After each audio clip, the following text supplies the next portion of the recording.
As we had last left it off, the party had finished being told by Otti about book or the historical record of the War of Argon.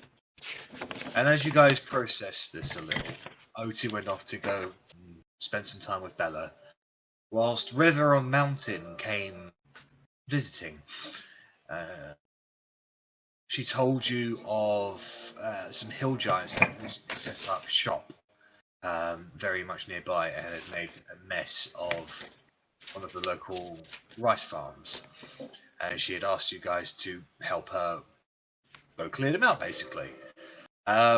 Making your way over there, you did find the hill giants, and that they were taking orders from a knight, by the looks of it, a mage knight by the name of Cadmus. An attempt to converse with Cadmus failed, which quickly devolved into violence. However, you were able to defeat Cadmus before the hill giants overwhelmed you guys, and upon his defeat, the hill giants became terrified of Verity, and basically listened to her from then on. Instead, you learned that their leader, a hill giant by the name of Golk, who was the hill giant, the brother of the hill giant known as Gonk, who you had previously fought and defeated just prior to entering the ice caves very long ago. It turns out the hill giants were being trained in the ways of war by windward forces, or the forces of the king, for his eventual conquest of the other nations. However, you had convinced him that it would be in their best ideas to fight for you. So Golk and his hill giants started making their way back towards the camp where the rest of the hill giants were, and were basically going to eat the entirety of Cadmus's company, freeing the other hill giants to join you. They would eventually, once they were done, they were eventually going to make their way back to the August Temple, where River on Mountain has said that they will put a place for them to effectively look after them and make sure they don't cause too much destruction, as hill giants are notably thuggish, brutish, and quite stupid. So, that was where we left it off. So you guys have returned to your dormitories and are in the process of having a long rest. Now, was there anything you guys wanted to do, or you guys just beat and just want to sleep?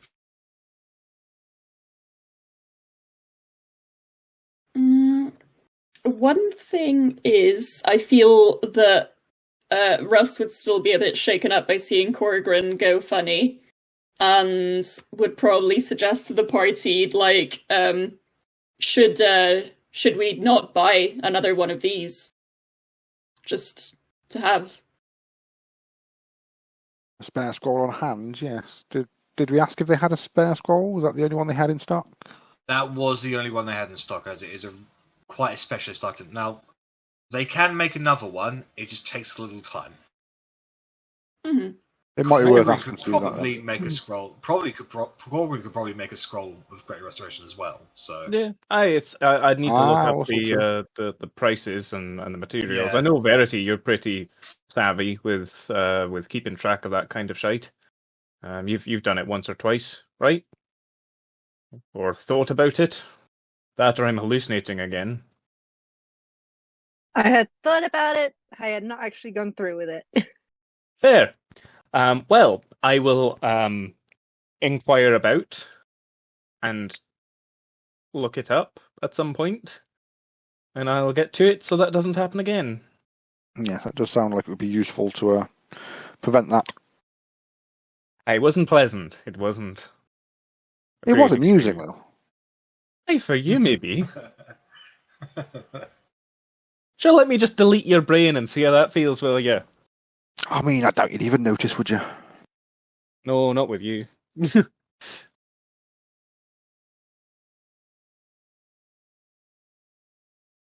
how big of a thud is this going to make? Not that big. Not as terrible as I was expecting. Well, fortunately, the Fox's Cunning is a kind of a 24-hour gig. In fact, actually, Verity, you probably would have noticed, having gone there in the middle of the night, that they have similar skill sets in you. Maybe not the skeleton, in the fact that skeletons don't need to fucking sleep, but the other two do seem like they don't need to sleep. They could probably choose to if they wanted to, but you get the sense that they just didn't need to. They had similar skill sets in regards to yourself. I don't think there's an immediate need. I think Korgrin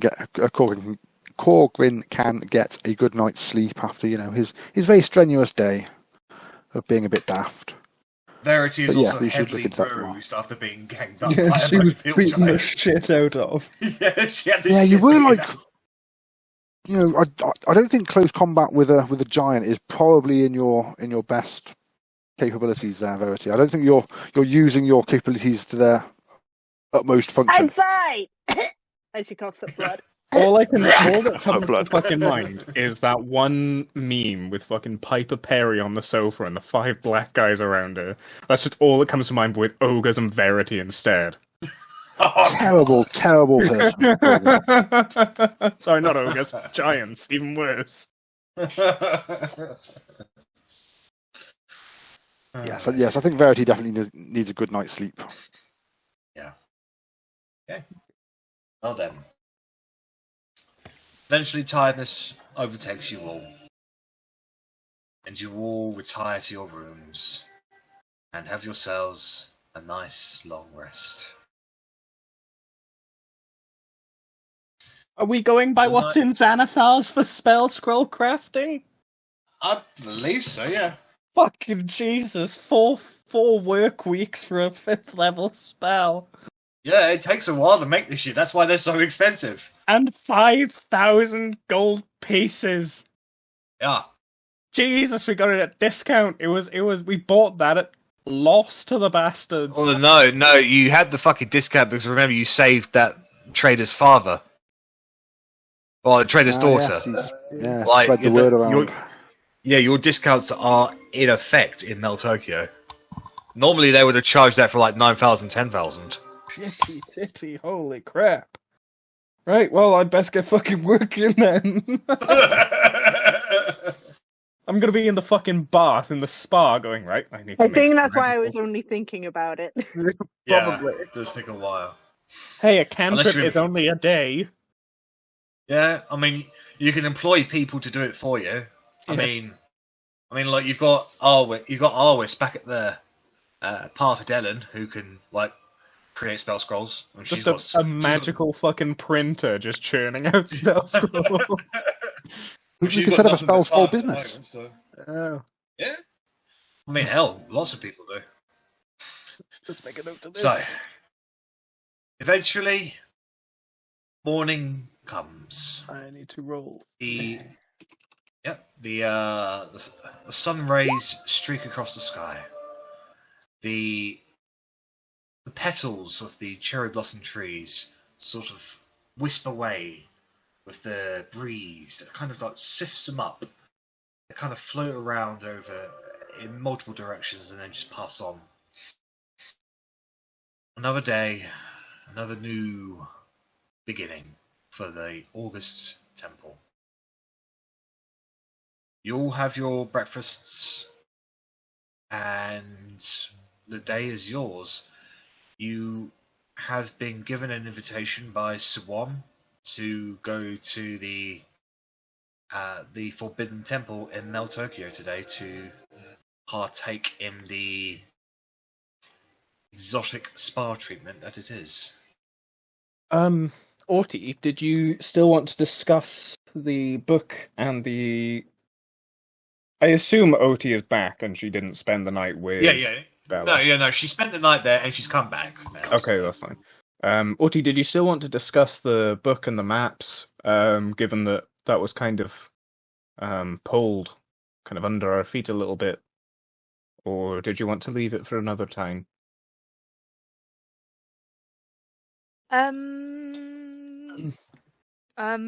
It's been a week where I haven't touched the book. Wrong bum. Yeah, there was some bits that I was kind of like cautious about, and I'm gonna have to go and grab my mouse from upstairs because this pad is awful.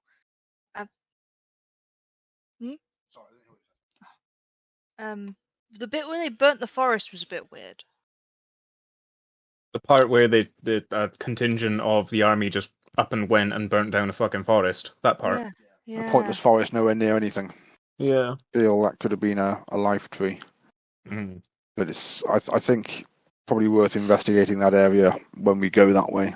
I'm sure we'll be up that way at some point. And just trying to find out why, if there's any clues left as to what could have possibly been their target. Where was it? Forest. Forest. Fiona, are you caught up on the book now? No. I'd saved Monday to Wednesday this week to read it, and I had a personal life disaster. I read chapter 1. All right. Well, just to give you the very short version of it. Several years into the war, they had just reclaimed a very important town of Windwood from the demons. Main armies of Windwood were on the cusp of ruin, and there was another army of demons that were basically on the way to retake this town. And if they had gotten there in time, then the heroes, the Windwood, your grandfather, would not have been able to reach Windwood's armies in time to save them, shall we say. However, for reasons completely unknown to historians or anyone really, that army of demons stopped halfway to burn a forest. And there's absolutely no logical reason as to why they did this.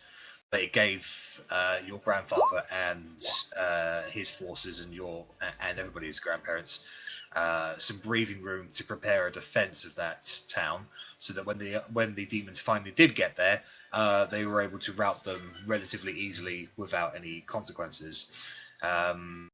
This was very much against the demons' objective. Like, it just did not make any sense as to why they would stop and burn a relatively unknown and unimportant forest when literally their target of conquering Windwood was very much within grasp at the time.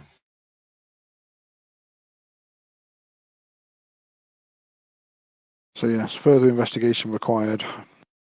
Kind of up near Varod Way, so it'll be a ways yet, I imagine. Yeah, it struck me as weird. There was another bit that struck me as weird as well.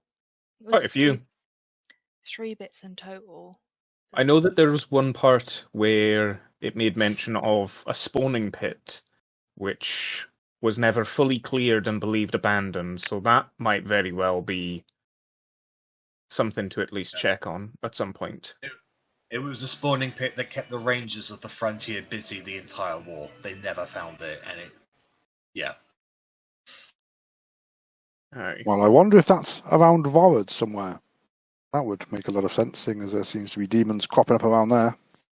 Potentially. So chapter 11 is the forest. I've just stumbled across that part.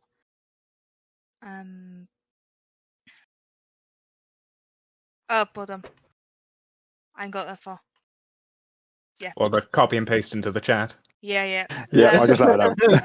So there was one other part. I'm trying to find it now. I made. There was a part where they were somewhere, and they didn't attack during the like. They were at Were they at the village and the demons just mocked them from afar and they just watched? Yeah, and they didn't attack at night. They were like, we've dealt with some demons, and like, I'm sure everyone has, and like they seem to be kind of. You'd expect them to be more nocturnal than not. So why did they not like ambush anyone? They just sat there all night. It just Trying to find it. Well, there's two references towards that. There was the Battle of Hawthorn Plains, where Argonef himself took out some of his most powerful demons and literally just took to the field and did nothing except just lay waste to anybody who came to attack them, and then just stood there. And then the other one was actually at the Battle of Windward, where when your grandparents was able to relieve Oathsworn Balasar at night, Balasar's troops were able to eat and feed and regain their strength, and the last army was able to rest and recuperate their strength. It would have been the perfect night for the demons to attack them, that was the one, yeah. And they didn't. I don't understand why. Like, if you're thinking about it as you want to defeat this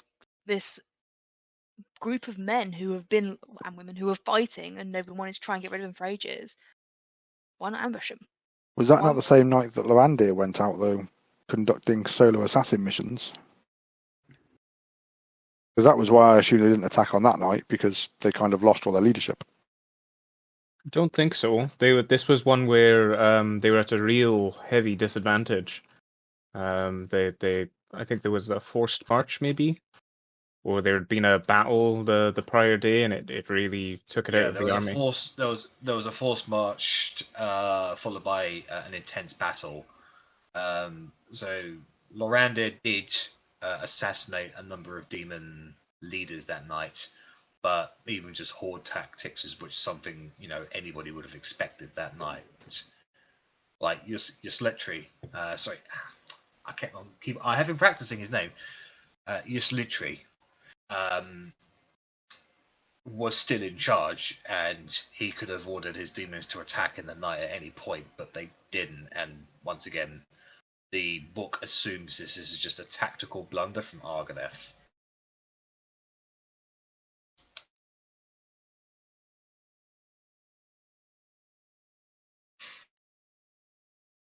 Weird.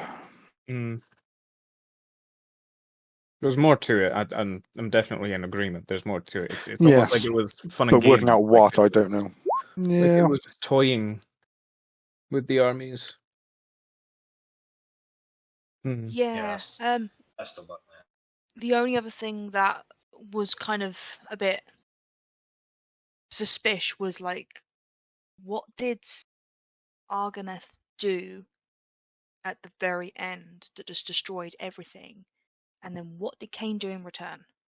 That's what I'm thinking. If the actual massacre of the army was Cain's magic, I mean, I don't know if it's the right numbers. Let me just check the Infinity Stone. It's how many souls? 10,000. No, that's range. 1,000 souls. So 1,000 souls. I don't know if that's the right amount. If that was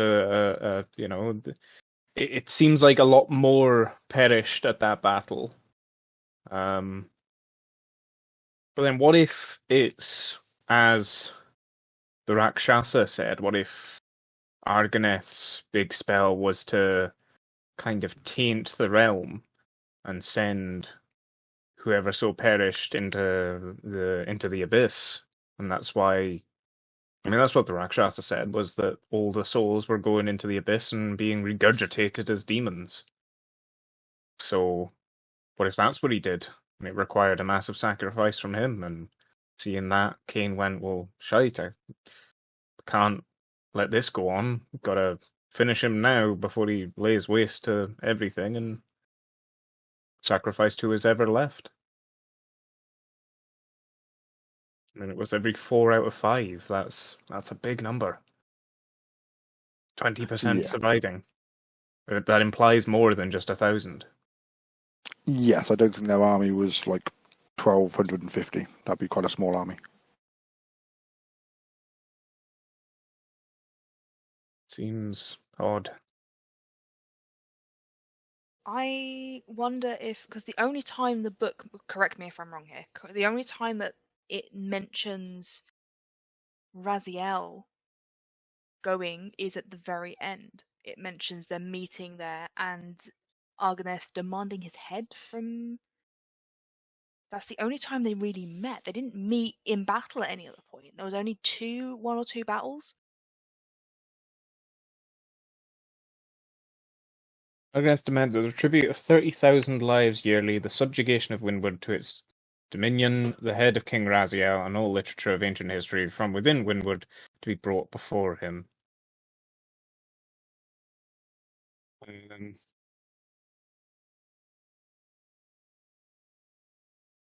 Raziel, Balasar, and the court ministers prepared a new invasion into Talia, but that's chapter 15.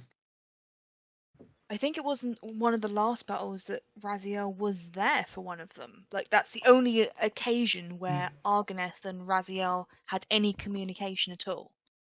No, Raziel and It was Arganeth Balazar that never was- met. It was Balasar who was there. Yeah, that was treating with them. So wait, They Raziel weren't wasn't long there for. at all? In any No, of them? Raziel never left. Raziel never left the capital.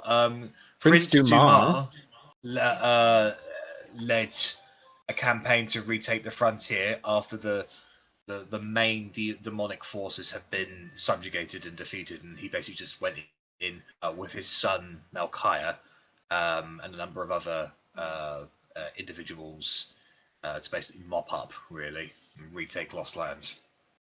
Okay.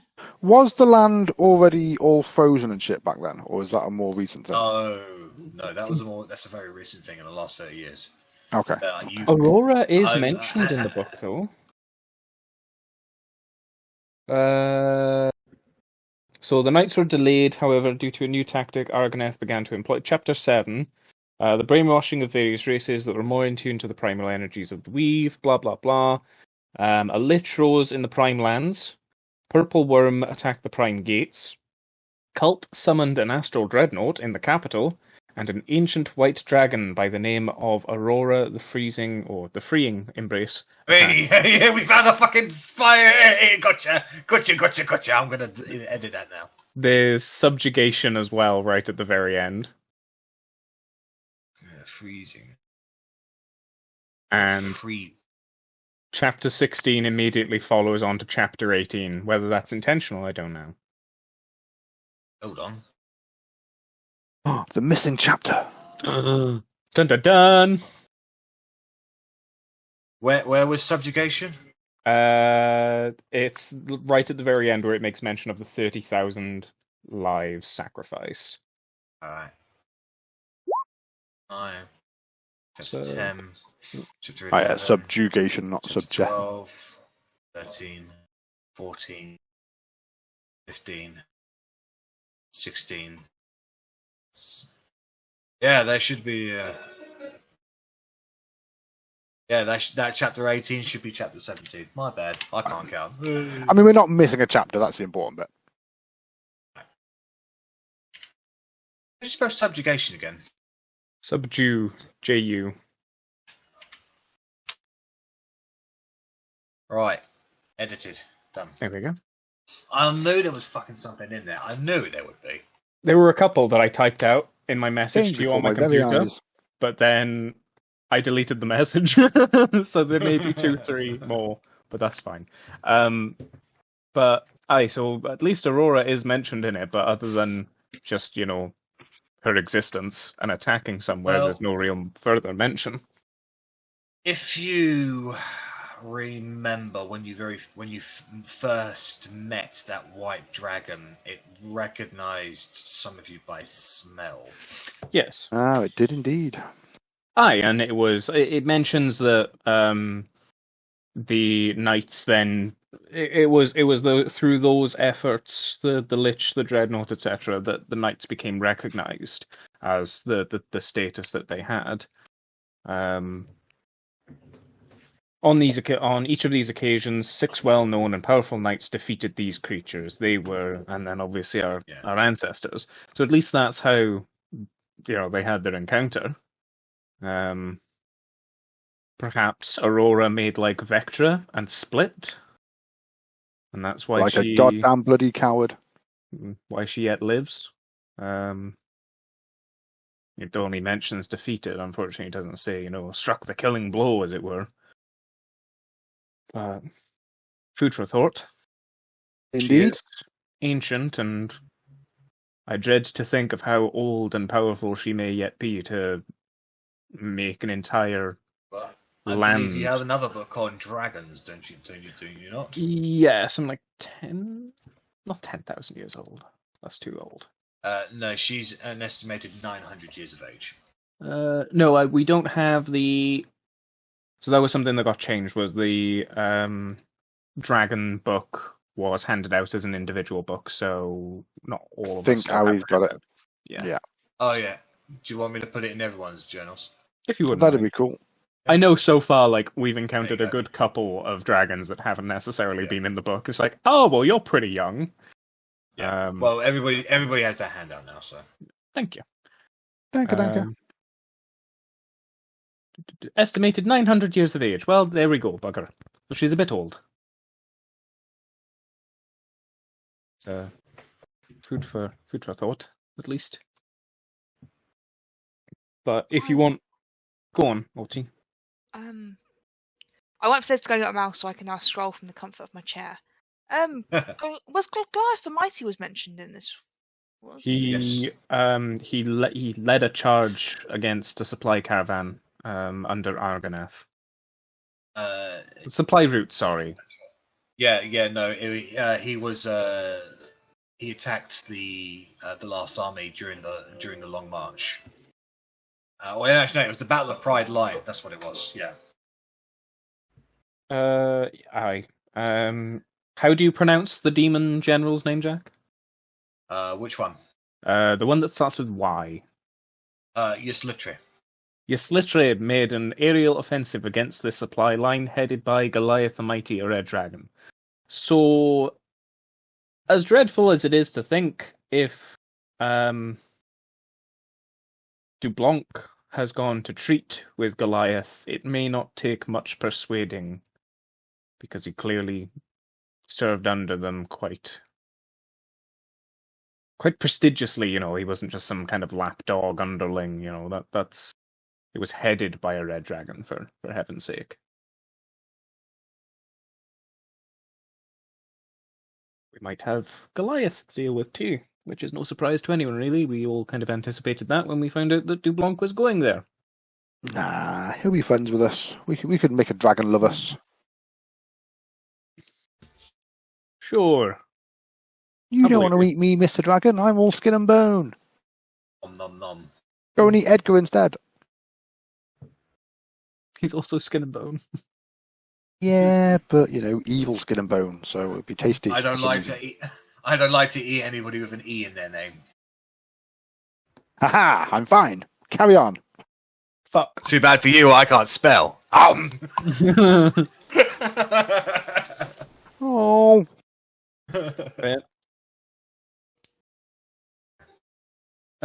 But if you want more time, Otti, because you've had a busy day yourself, kind of taken off of what your plan was, by all means, we can always, revisit this topic another time. I'm sure I'll read it before next week. I think it's one of those things that means we're going to have to just go visit some places, which, while we're here sorting out the stuff here, it's kind of relevant anyway. But no, there's definitely gaps in strangeness, but I just don't know what that strangeness is. Yeah, because Can't quite put my finger on it. Otti wanted to speak with Suan because he actually took part and map out some of the battles and some of the places that were mentioned and stuff like that. So yeah, it's all valuable info. But yeah, as you say, it's the places themselves.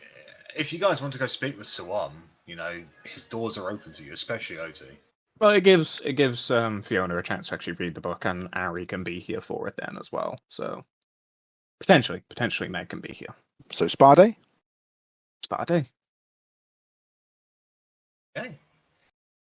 So, gathering your things together. Do you guys take all of your equipment? I've always pictured it. Yeah. All right. Yeah, everything just kind of goes in the bag and. Yeah, pretty much. So, gathering your things together, you make your way outside the dormitories and once again through the ancient corridors of the August Monastery. Still relatively active today. There seem to be more of a lot of people doing a lot of, shall we say, aerobic exercises outside. You can see them out on the statues, like hanging off balconies and stuff like that. You can even see some like wall running down as fast as they can. If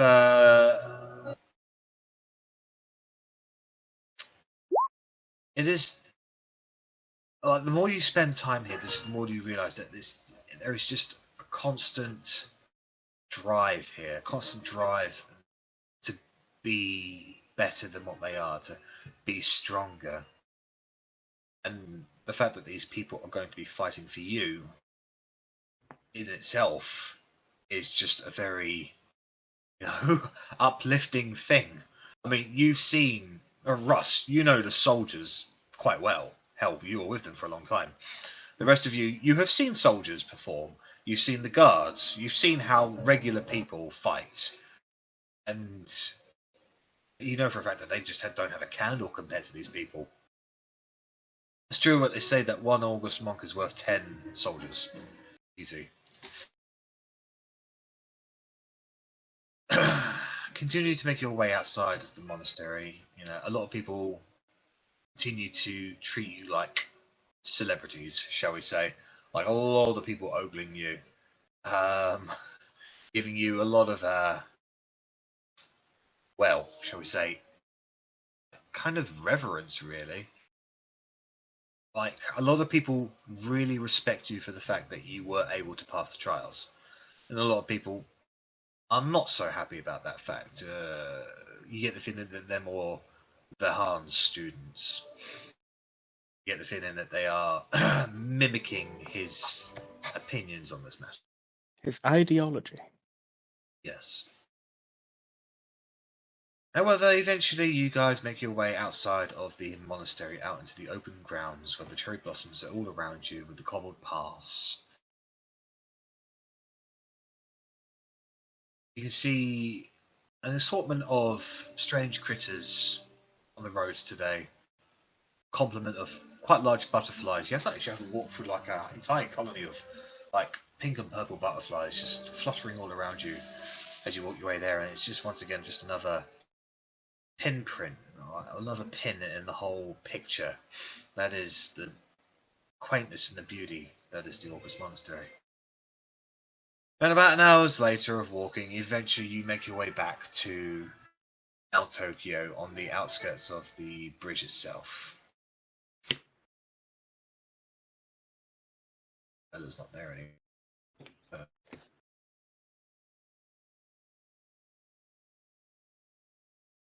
Now, is there anything you guys wanted to do now that you're back in Mount Tokyo, or do you just want to head straight to the Forbidden Temple for your spa day? Did you want to head to the Fox's Cunning now and get some scrolls and ink, or is that going to wait? I think we've got we the can wait. supplies as well. Oh, okay, cool. It's literally just scrolls and ink, really. I know I've got some. Personally, I've got some. I haven't got that much though. I suppose there's no harm in grabbing it as we. Might be worth picking up some more. Yeah, I think I put 4 times on there, which was 4 levels worth. That's fine then. I just a quick pit stop to get it, chuck it in the bag, and something to just work away at of an evening on a rest, etc. Just to clarify as well on that topic, Jack. So when it says 4 work weeks, does that mean it's like 24 hours of work for a day's worth? No, I'd say 8 hours over the course of 5 days, so 20 days in total, 8 days dedicated to it. 8 hours dedicated to it. Okay, so like a long rest basically, but over 4 weeks. Well, the D&D world considers a work day to be 8 hours long, shall we say? Okay. I know it fluctuates per career, but when you're talking how to measure things, you just go with the standard 8 hours. Okay, that's cool. That's not so bad then. That's, as you say, 20 hours. I think if I went days. through all this effort to make a scroll and then I failed the spell save DC, I might throw myself out a window. It's Yeah, that's why Rennas doesn't touch the scrolls. Onto something sharp, preferably, I think, as well. From the window. 5th story, at least. So, Aye. do you guys make your way to the Fox's Cunning? Yeah, sure. Yeah. Okay. get some scrolls So- and ink. So once again, making your way over to the familiar store, you step inside the circular-like room with all sorts of oddities around. The number of books up, kind of like a chimney in the center of the room that stretches upwards that can only be accessed by a high ladder. The number of knickknacks that are around, the sheer amount of magical items, and once again you see the 3 individuals in there: the old man, the tabaxi, and the walking skeleton, each identified as the Fox. The tabaxi immediately greets you and says, "Oh, welcome, returning to once again to the Fox's Cunning. Tell me, have you figured out our little riddle yet?" Yep, it's you. "Oh, you think I'm the Fox? Yeah. What makes you say that? It's obvious. How is it obvious?" Surely you don't need me to explain it to you. It's clearly it's plain for everyone to see that you're the fox. "Well, the rules of the game clearly state that you need to tell me how it is." Yeah, but you see, guys like me, we don't play by the rules. "Well, then you don't get to play the game then." Okay. What are you looking for today? Anna? Yeah. Sorry, just to go with the Fox's Cunning riddle. Like, Yeah. is there something that's happened that would indicate to us? Or is it like... Because I'm like struggling with the mechanic on how to figure this one out, and it's like annoying me. It's all right. So I'll just give you a hint as a DM. It's how they behave. Mhm. Okay, you say that, but like I've already pointed out, like, you know, the behavior of one being able to convince the other 2 to do what he wants Yeah. could have made him the fox, but then that wasn't given a reason. That wasn't like But you see that valid was an reason. educated that was an educated guess, but they won't take that unless there was like actual evidence produced, shall we say? Okay. Then I Does that I'm make finding sense? hard I'd- to distinguish the difference between what I found as reasoning to their behaviors against it just being educated guessing. Okay. So it's more of a case of like, if you can trap them into admitting why one of them is the fox, or even like catch one of them in the act of doing it, or even get their name down on, or like if there was a letter addressed to the fox, and if you saw one of them reading it, that would mean that they're the fox. You know, that's evidence right there. That's my level of thinking on that. Okay. Well, this is why I'm 'cause I- asking. Like, sorry. Go on, Fiona. No. No, I was Does that make sense? Yeah, no, I'd gone off on some kind of weird kind of tangent, sort of thinking like, "Ooh, do any of the things in the background have a fox in it or something?" You know, all that kind of stuff. I already asked about the sign and stuff. Because there's literally I mean, a sign outside that is a fox as well. So you're like, what And is I the was like, sign is of the it that? fox? No, But I mean, like, you're definitely on the right page, Georgia. I mean, I obviously don't want you to stress too much about it, but one of them represents intelligence, one of them represents charisma, and one of them represents wisdom. Yeah, I already like a few sessions back, and then I was like, you know, maybe if we did something where they all have to make a save regarding each of those, and whoever is most successful in the saves would be the fox. But then you said that wasn't a valid method. I mean, did I? Yeah. I mean, I think they just wouldn't I think it's more of a case of... I wouldn't say that's not a valid method. I just say they wouldn't appreciate you casting spells at them. All right. Like Like I did the second I came in. Or like, you Like, know, there's not- asking them to make checks that require certain stats. But if they did make checks, you wouldn't see the rolls. If I had really good insight, I would. Something that could be good is if we think up or find a riddle somewhere or something like that. Sort of something that makes them think, and then kind of see how they approach a problem. Yeah, exactly. That's one of the kind of solutions I penned into the whole riddle. Really, there's multiple solutions to this riddle, and that was kind of like one of the things I penned into. And obviously, I don't want you to stress too much about it. Like, it's just it's like I know wanted help with the answer. I was just having trouble with thinking of the method of figuring it out because I felt like I tried everything. And then, like, the stuff I tried was being told it wasn't working. But then it was like, but you need to be doing the things. And I was like, I've already tried that, though. Right. I think it was just a level of communication error, really. Okay. Anyway. I do apologize. All right. So the vaccine will go on to say, so, your friend doesn't look like he's bubbling drool again. So are you looking for a different kind of scroll today? Bubbling drool? Who was bubbling drool? Oh, that man last night came in here going... It was hilarious. You should have seen it. He couldn't talk. He couldn't do anything. He could barely walk. He tried to catch a butterfly. He failed to catch a butterfly. Killed the butterfly just murdered this butterfly out of just spite. It was hilarious. A poor butterfly. This goes and just go like points towards Verity. She goes, yeah, and she smelled like giant.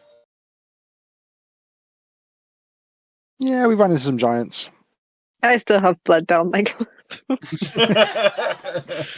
I'm still just like, I'm looking bruised. Healed. Your face is one giant bruise. The old man clocks you, Russ, in the back and says, "Oh, you're a new person. I haven't seen you here before. Welcome to the Fox's Cunning. What are you looking for today?" I believe we're looking for materials to prevent the babbling from happening again. Oh, well, that's doable, but would you like to play a game? Sure. The game is, I am the fox. No, I am the fox. No, I am the fox. I suppose one of us is the fox. If you can guess which one it is and provide evidence, you get to select one item that you can see in this store.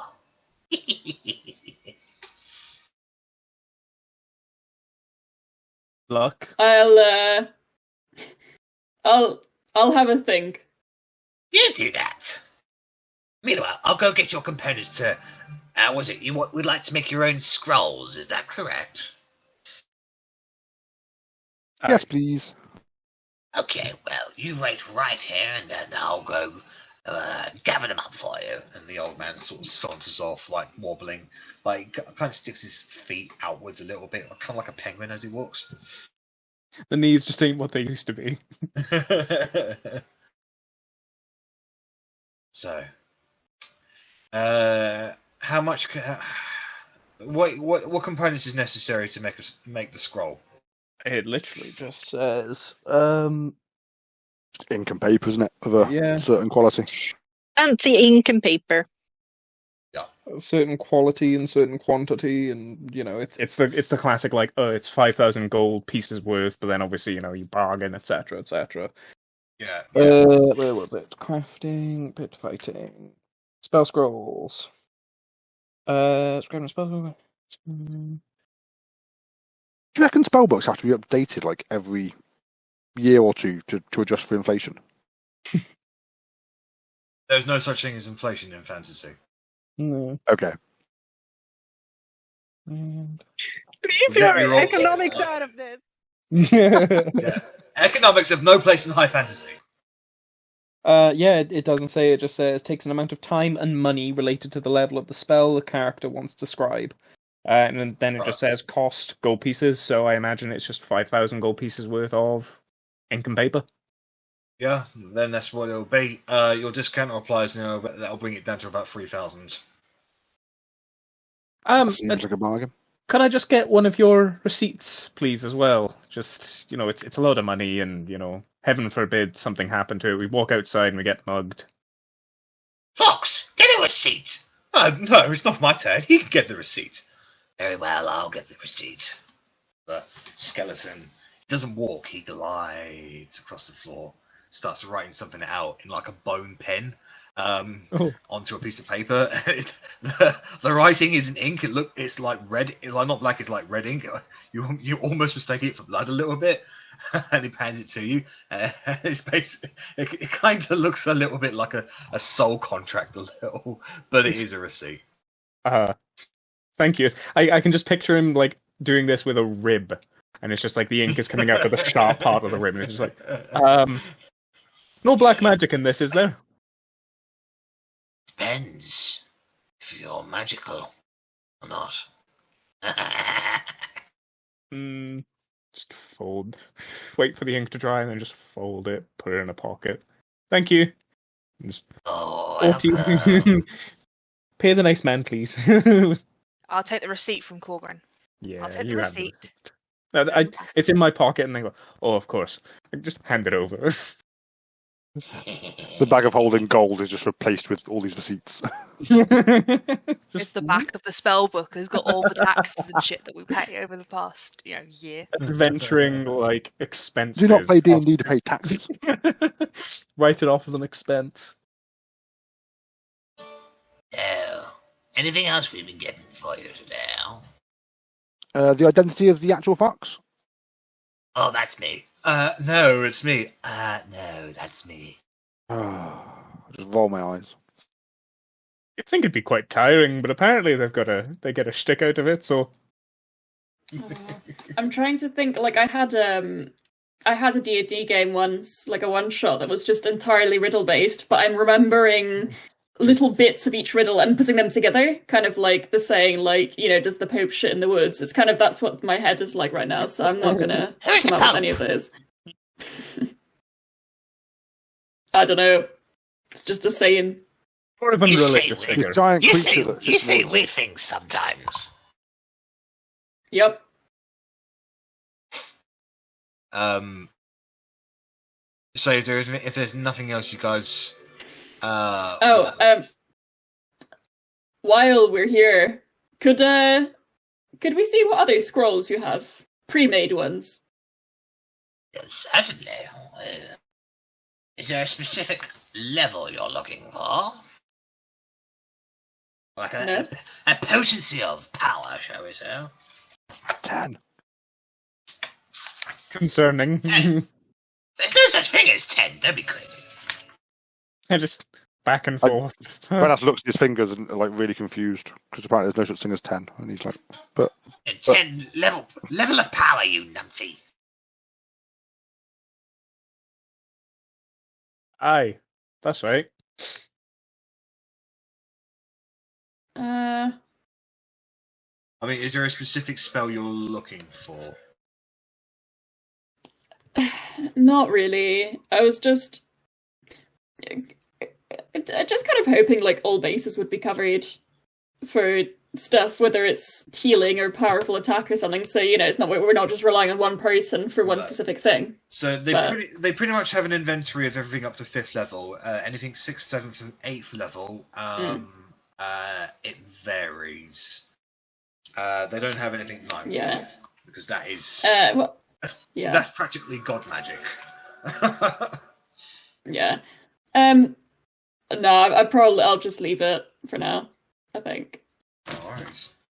Oh, just as a question, if perchance the world happened to go to war, would you want to be on the side that, stops a demon lord from rising from the abyss? They all look at each other. And then Tabashi goes, I think we'll be on the side that makes us rich. Fair. Can't say I blame you. well then, your favourite customers, you'll be on our side, surely. Why are you talking about Argoneth anyway? It's such a dreary, dreadful topic. Nobody mentioned Argoneth. He just did. No. He said a giant demon lord. All right, so that is my mistake as a Okay. DM. I apologize. Fair. Okay, I was wondering what else they knew there. He doesn't know fuck all about that regard. Oh That was my god, mistake. it's Italian!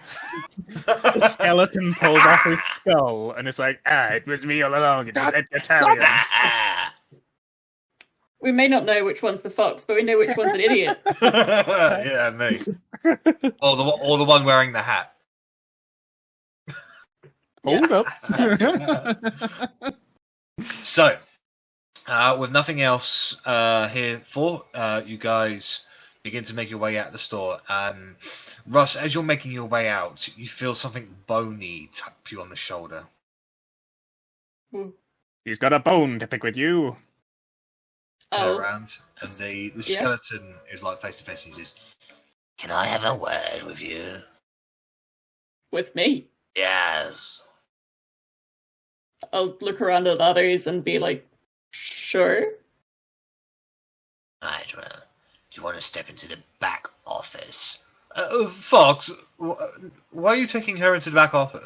Him into the back office? Because I need to have a private word with him. Well, we don't take anybody into the back office. It'll be quick, trust me. That's what I say. I'll look at I'll look at the party and I'll be like, if I'm not back in 5, maybe come look. If you're not back in 5, we'll probably both be dead. So Do you want already my dead. spider? what? I'm good. Okay. I bounced Toby out of existence. No. Oh. So, the fox, or the skeleton, leads you into the back office, which is almost kind of like a craftsman workshop area. You can see all bits and pieces just kind of scattered around everywhere. This is clearly where they manufacture a lot of their sellable goods, shall we say. Lots of ink, lots of paper, number of gemstones, gem dust, all that manner and stuff. He closes the door behind him and looks at you and he says, "Can you pass the message on for me?" To whom? "To the one whom we both serve." I see. We haven't spoken lately, but I suppose I can. That's the nature of the devil. He's always listening. I made a deal with him. And in response, well, the payment of that, you see what has come before me. I am one of undeath, but I still retain my sense of self. It was something he could do. If you communicate with him again, just let him know that our deal still stands, and should he ever decide that the deal was not of good faith, I'm willing to renegotiate. Okay. I appreciate that. I don't know what your specific relationship with him is, but I can smell it on you. Can I ask why you're unable to pass this message on yourself? He doesn't talk to me, but his power is, well, more prevalent in you, I can see. I'll pass it on. Don't worry. Very good. Very good. Well then, that's all I need to say. Thank you very much. And he opens the door and escorts you out. You see Russ walking out. He rejoins the rest of you, and the rest of you leave the store. Go back Did he tell you into who the fox streets. Nope. Oh, what a waste of time! Didn't that even was. tell me his name. I'm sure if you'd asked, he'd have said it was Fox. We could have I, told you, probably. His first name is The. Surname Fox. Okay, so who owns this establishment? The Fox. Fuck. I feel the Fox's identity is something we'll have to coax out of them. Yeah, it seems Maybe. that way. Like with a bit of meat on a stick, or They seem rather playful. rather A fox would be. frustrating too. Just lift Very all their cunning. gowns, see who has a tail. Ooh. Well, It's a tabaxi one. It's no surprise. I'd be very uncomfortable if the skeleton or the old man did. And you could have figured that. You could have figured out which one looks more like a fox without pulling their trousers down. You don't know. That could be a mask. We've dealt with one person that was extremely good at makeup before.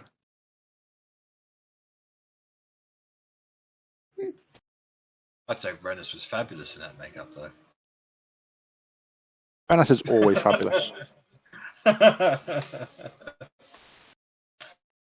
So, you guys begin walking across the streets of Mount Tokyo, leaving the calming winds of War District into the more central area. The buildings, obviously, primarily made of thatch and wood around here, just an ancient sense of community, despite the hustle and bustle of how many people are here. Everybody knows and accepts their place, has a purpose, and they function it each and every day. Whilst in some cases that purpose is not something the party agrees with, it's just one of those places where Tokyo is very different from the rest of Windwood. They like it that way.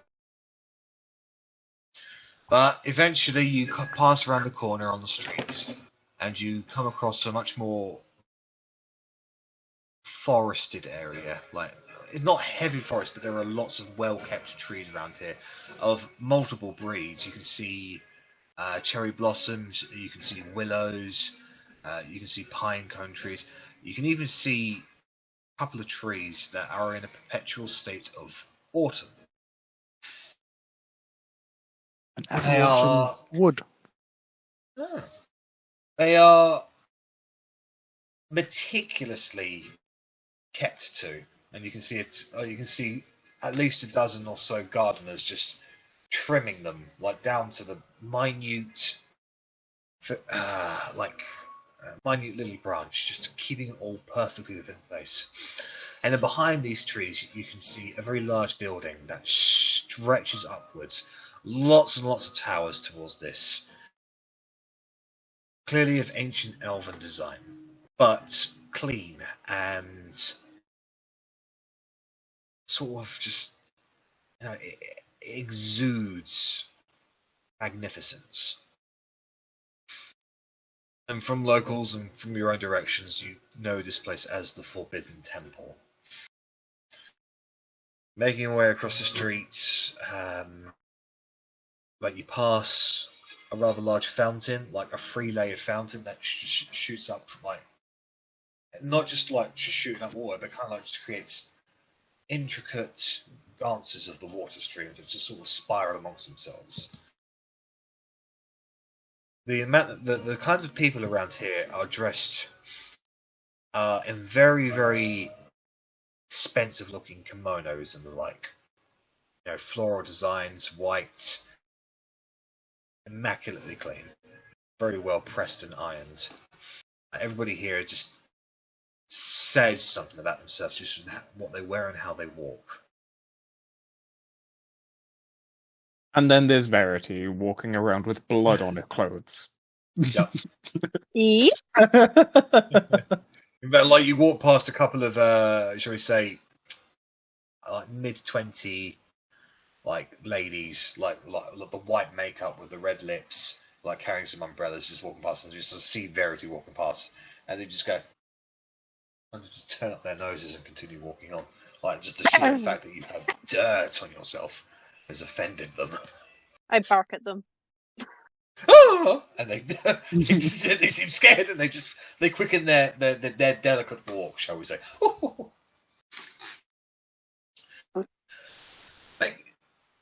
Making your way onwards.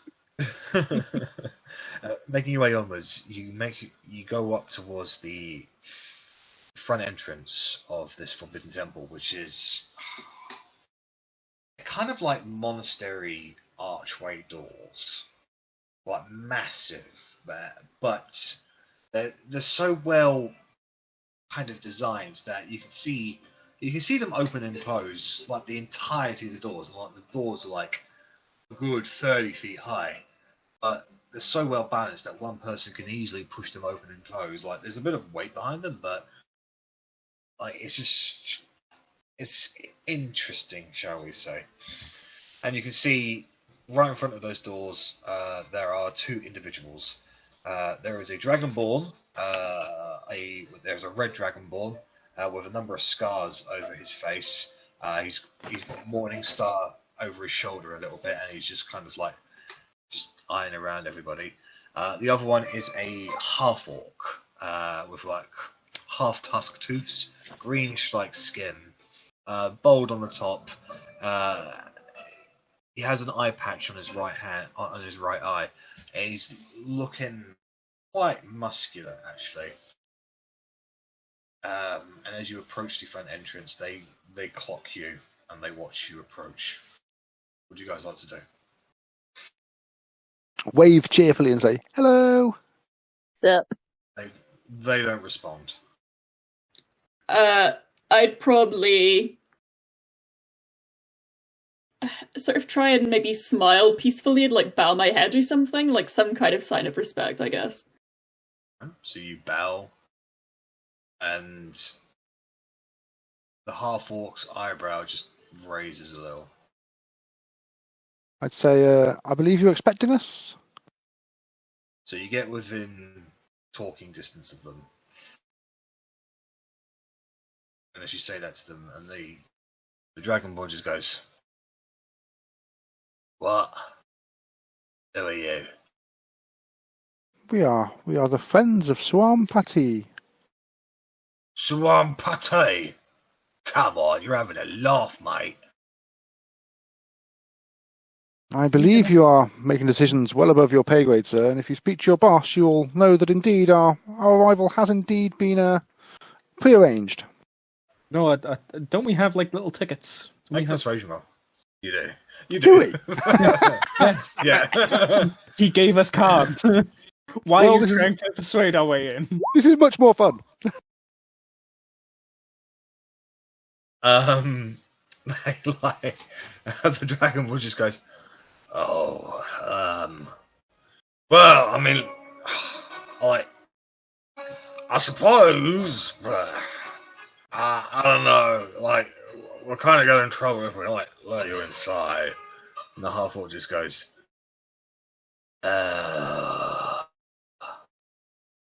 "Listen here, Yeah. I know I don't like you, and you don't like me. I love you. Oh, okay, you want to go on a date?" That's a bit strong, Rennas, Yeah. right off the bat. I mean, when we're finishing here, I'd happily buy you a lovely drink, sir. Oh, awesome. Yeah, the dragonborn just goes, "Hold on, sorry. Is that Leon?" Why did the dragon say that later? The dragonborn just turns towards Harvard and says, Hey, he's putting his wily ways on you. He's trying to get into your pants. Remember what happened last time? Oh yeah. Or was it herpes? Gonorrhea? No, it was well, let's just say old Lefty don't work so well no more. Can I insight that just to see what he might be referring to? Yeah. In my head, it means he's got two, and only one of them works well. Oh, That's what I'm thinking. Fucking 19 on insight as well. Fucking 27. I'm gonna whisper you something, Korgrin. Oh, Jesus Christ. He is wearing an eye patch. Curse not, but it's on his right eye. Which obviously from our view is his left, but... Ooh, maybe they switched his right eye with his left testicle. Oh, God! Worse, Really you've got noted. problems. Yeah, like, that's extreme, isn't it? I just... It would- like... It would be it'd be a pretty bad punishment. Oh yeah. It would. Like an Yes. eldritch Well, punishment. Rules are rules. We're not allowed to let anybody in. Nobles only. That's the rules. Oh, wait! I'm so sorry. We have I'm these a lovely noble. invitations. Yeah, you are. In you go then. I'm Either also one. a noble. You don't carry yourself like a noble, not like her. Yeah, because I mean, most people I don't know, like even though I'm nobles. covered in I've got to blood fit in with the common folk, so I try and dress down my Make hairs a a bit. deception check.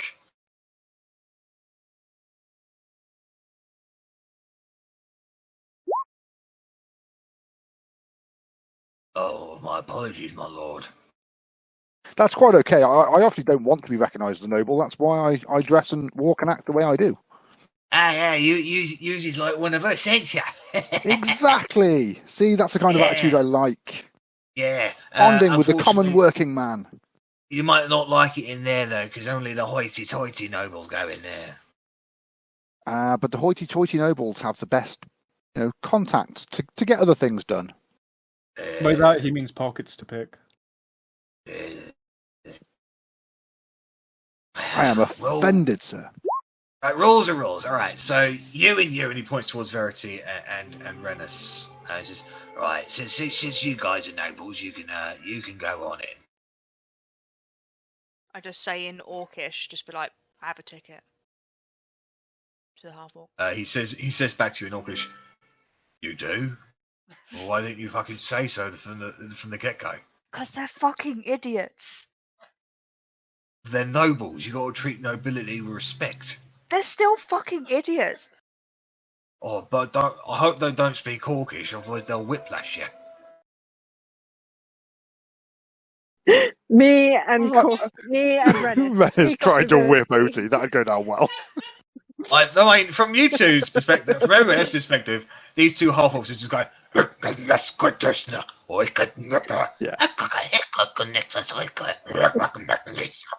I'm just imagining like them having their conversation, and it's like me covered head to toe in like blood and shit, like touching everything and making it grubby, and Rennas going around looking at what he can steal, and it's like treat nobility with respect, and we're just like The two grummiest members of the party picking their nose, wiping on the wall, this fucking place is rank, innit? Right, it's bogies on the wall. It's because you put it in your knob. No, I didn't. Alright, I'm highly, highly offended by that accent. Not all Londoners are scum, you should know. All Londoners Right, are listen here, you fucking Kellogg's cornflake. You fucking wet towel, cunt. Fucking what? You fucking what? Ah, okay. So the half-orc asks to see the little ticket in Orcish. I hold up mine. So as soon as the Dragonborn clocks out, it goes, "Oh, you have a ticket? Oh, in you go then, madam." Wait, Otti, do you have everyone's, or did we all get one specific? Because I need to rummage my pockets if I do. You all got one. Okay, I rummage my pockets and look for my ticket. Oh, why didn't Rennas steal your ticket? He could be stood behind the guard waving Inside two the guard. tickets at you right now. Oh, you got two tickets. Oh yeah, I guess you get to go in twice.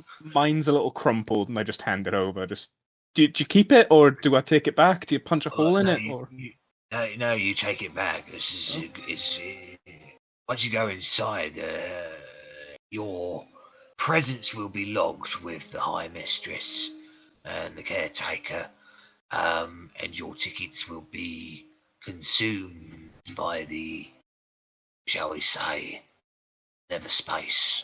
It'll cease to exist. So once you leave, you won't be able to get back in. as I'm Can kind I- of unfolding it, putting Oh. it back in my pocket, I'm just like, just seems easier to take the ticket off us, but okay, thanks. There's enchantments on that ticket. I'll let you get in. So can I just confirm, Can I- as nobility, I can come in here whenever I want? Yeah, as long as I mean, Nice! yeah. We'll come back every day, Verity. You're Meltokyo nobility, aren't you? Oh yes, yes. Well, then it won't be an issue. Like, I mean, we've had other nobles from other lands try to come in by, but then they just get blasted back by the enchantments. So, Can I just say, this is the least relaxing spa I've ever been to. shh, it's not a spa; it's a temple, and it's forbidden. Hmm. I whispered to Verity, you have got your ticket on you, haven't you? Because if we get blasted back by these enchantments, it's going to be really embarrassing. Yeah, I've got my ticket. Stupid nobility gets me nowhere. Ugh. Because you're asking them the wrong fucking places. Like, you go to Brian, you go to Vorid, you'll get anywhere. Oh yeah, Varvin's just going to wave us straight through because Verity's a noble. There's demons in every doorstep, but you know. Well, you guys have never been to Vorid. You don't know what the fuck's going on there. Korgrin's scried on Vorid, is he not? I've scrolled on a certain part of Vorod. I haven't. That was something I wanted to do. I haven't done it yet. It's something I want to do is scry on the actual location. Okay. I do that with a couple places. Anyway, let's go to this respectful and, holy temple. Remind me when we get to them, Alright. the places I can use my nobility thing, because I keep forgetting.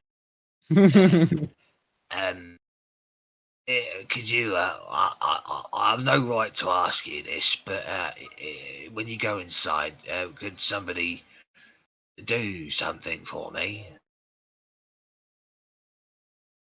What is it that you require? Well, I gave the mistress a letter. I was just hoping someone could confirm she's read it and then let me know what she thinks about it when you come back out. Was it a love letter? Well, it's private. That wasn't a no. Wasn't it? Yeah. It's fine. I was only being nosy. I apologise. Oh, it's all right. It's just, fucking. Enjoy your stay at the Forbidden Temple, which is not a spa. What's your name, good sir? Just so I can ask the mistress inside if she's read your letter. Gunther. Gunther. Okie doke. All right. Well, enjoy. And they open up the doors for you. And as you cross over the threshold, walking inside, it kind of just looks like the inside of a very large church, very basic in its functions. As soon as you cross over the threshold, it's like you've stepped through a mirage. And inside you see marble stones, statues of glistening white, waterfalls and fountains that just spurt out red wine. You can see almost ghostly,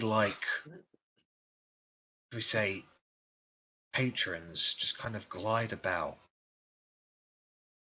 I want anybody who's proficient in Arcana to make an Arcana check on that, please. That's definitely not me. I know Arri has it. Yeah, so she's gonna I'll make it to her. Arcana. You can or what? Verity, you recognize these things, whatever they are. They're not ghosts, they are astral projections of oneself. Which is quite a high level form of magic.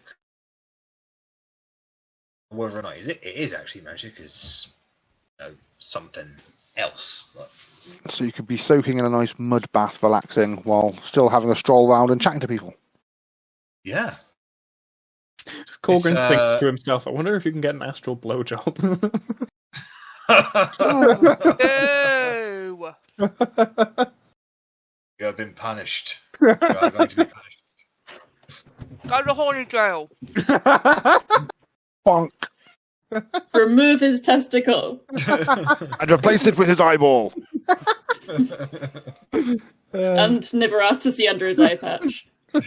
So, as you guys take all of this in, there are multiple stairways that go up into different directions, all connecting to different forms of the tower.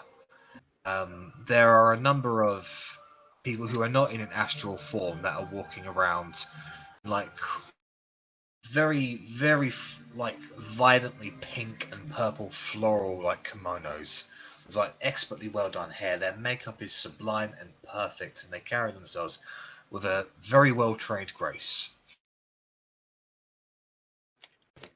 One of these individuals clocks 6 individuals that strangers have walked into it, and they move over towards you, and she says, "Welcome to the Forbidden Temple. I see that you have come here, and we don't recognize you. Is this your first time?" It is, and it's very exciting. "May I inquire as how you acquired entry to this place?" Well, Gunther just let us in. "Yes, but Gunther is just there to, shall we say, feed into the notion that this place isn't what it seems." Ah, I understand. We were This is a invited by highly a guarded- Swampati. Grandmaster Pati. I have heard that he put in recommendations. I shall fetch the head mistress for you. One such as myself is not high enough to even begin to service your needs.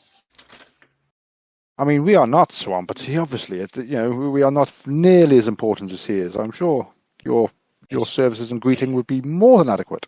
His recommendations, as far as we are concerned, is Pati himself. You shall be treated with the utmost gloriousness that he deserves. Rennas is now thinking to himself, does that mean I run the temple? I'm confused. So, this lady backs away, bows and backs away, and then quickly retreats over to what appears to be kind of like a front desk-like area, but it has all sorts of crystallized china on top of it, a number of wine bottles, really expensive types of stuff, and just a number of art ornaments that are in keeping with the traditions of Motokyo.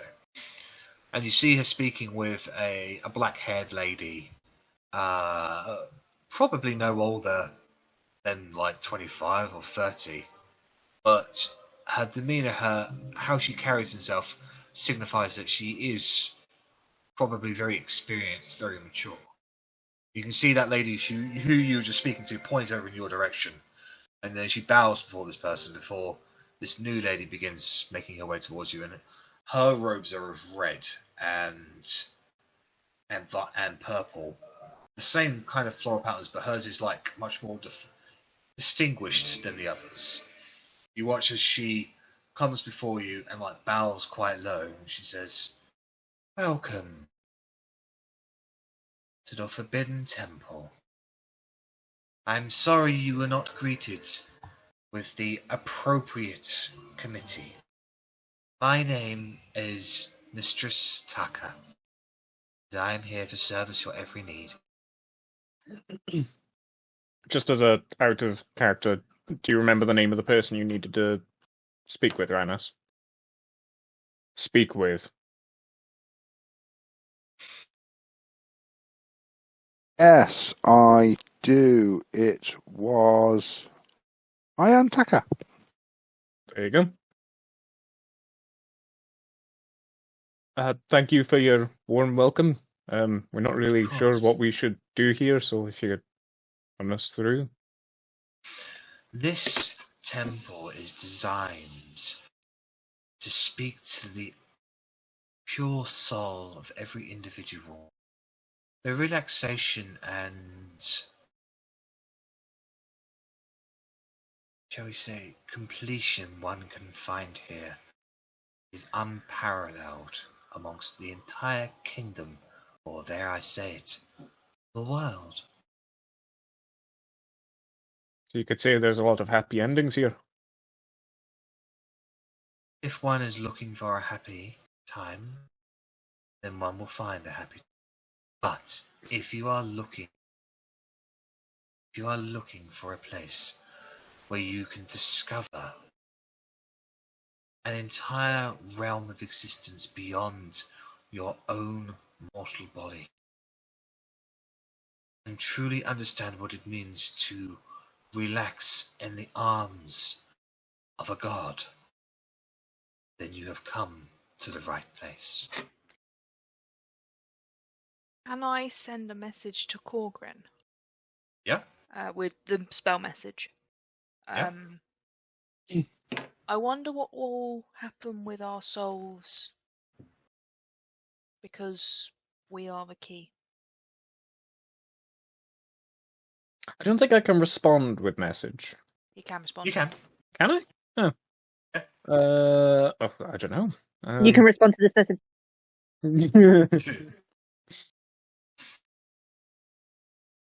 I would hope we have just a normal soul like anyone else. Hopefully we don't end the world by having an out-of-body experience. I'm nervous now. You can just see Korgrin like just looking around now. It's just like Sweating. Just Like saving the world or happy ending? I can see that the troubles of life have gotten to many of you. May I suggest a cleansing ritual to begin? That seems reasonable. Further inside the temple, there is an area where the waters are pure, as if they were the tears of a god themselves. One was to bathe in them. One would find peace and harmony never known before. If that is an experience one would be looking for, please come with me. I'd just like to say that, like, Russ is really all for this. Like, he trusts he realizes it's a kind of valuable experience that he wanted, and he's not really gonna have any doubts or anything. He's just gonna be like, whatever, I'm down. Yeah, I'd also be the same. I'm just very, very confused. I'm not really a spa person, don't really know what's going on, but yeah, I have no mistrust of Swarm, and I would definitely follow her. Okay. So, she leads you on for 5-10 minutes or so. Every single part of the building that a new part of the building she leads you to, you see other areas, like you see huge swimming pools, but one part of the pool looks like it's like, kind of like a massive jacuzzi, and the other side just looks like it's just a gigantic water slide. You pass another part of the room where people are lined up on benches, and there appears to be a jellyfish-like creature, two of them actually, floating around in that room. They've got like large eyes on the ends of stalks and blue-like tentacles. These flumps. And they just make a. This is Zach asking, not Korgrin. This is Zach. Yeah, they're flumps. Okay. And you can see them kind of just gently massaging over shoulders, different parts of the body. Like basically, each person is getting like a different part of their body being touched, and it only lasts for a few seconds. And you basically just see their faces just go, ah, and then they just have this absolute pleasure about their face, and they just kind of they don't pass out. They just kind of just almost fall asleep, but they're still aware a little bit. Kind of like they were paralyzed, but in a good way. And you can see them like these flumps are just like they just do this to like the dozens upon dozens of people that are actually in there. You move into into a new set of rooms where you can see like large steam rooms, like through panes of glass, and you can see all kinds, like a couple of people, like of different races, just kind of sitting there. Like you see a couple of halflings in one particular pane glass. They're just like sitting there and they're just staring at each other, almost as if like this is a competition to see how long they can stay in there. You move on to the next one. You can see a human man with like massively like scraggly up beard a little bit. He has got absolutely no arms, however, but you can see that the mist kind of reverberates around him, almost as if like they're bouncing off ethereal versions of his arms. And you get the feeling that he's having an out-of-body experience where his soul is generating arms for him in that particular moment, where he physically doesn't have them. Eventually, she leads you into more of an outside-like area, where you can see a couple of the cherry trees around. And she leads you inside a wooden building and moves behind a desk.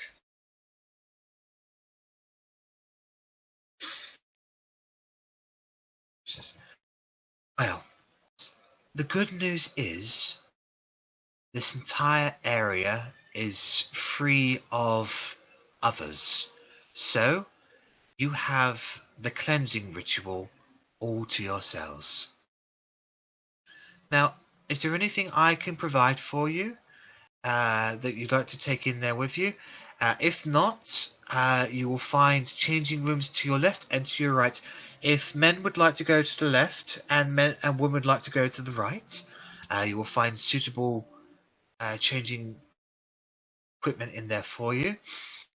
Towels. I would request that you leave your equipment in the locker rooms here. Purely because these are sacred and pure pools, and I wouldn't want them to be dirtied up by outside influences. Can I insight that? Yeah, go right ahead. Rennas does trust her, but he also drifts off to the last time we left all our weapons and equipment somewhere.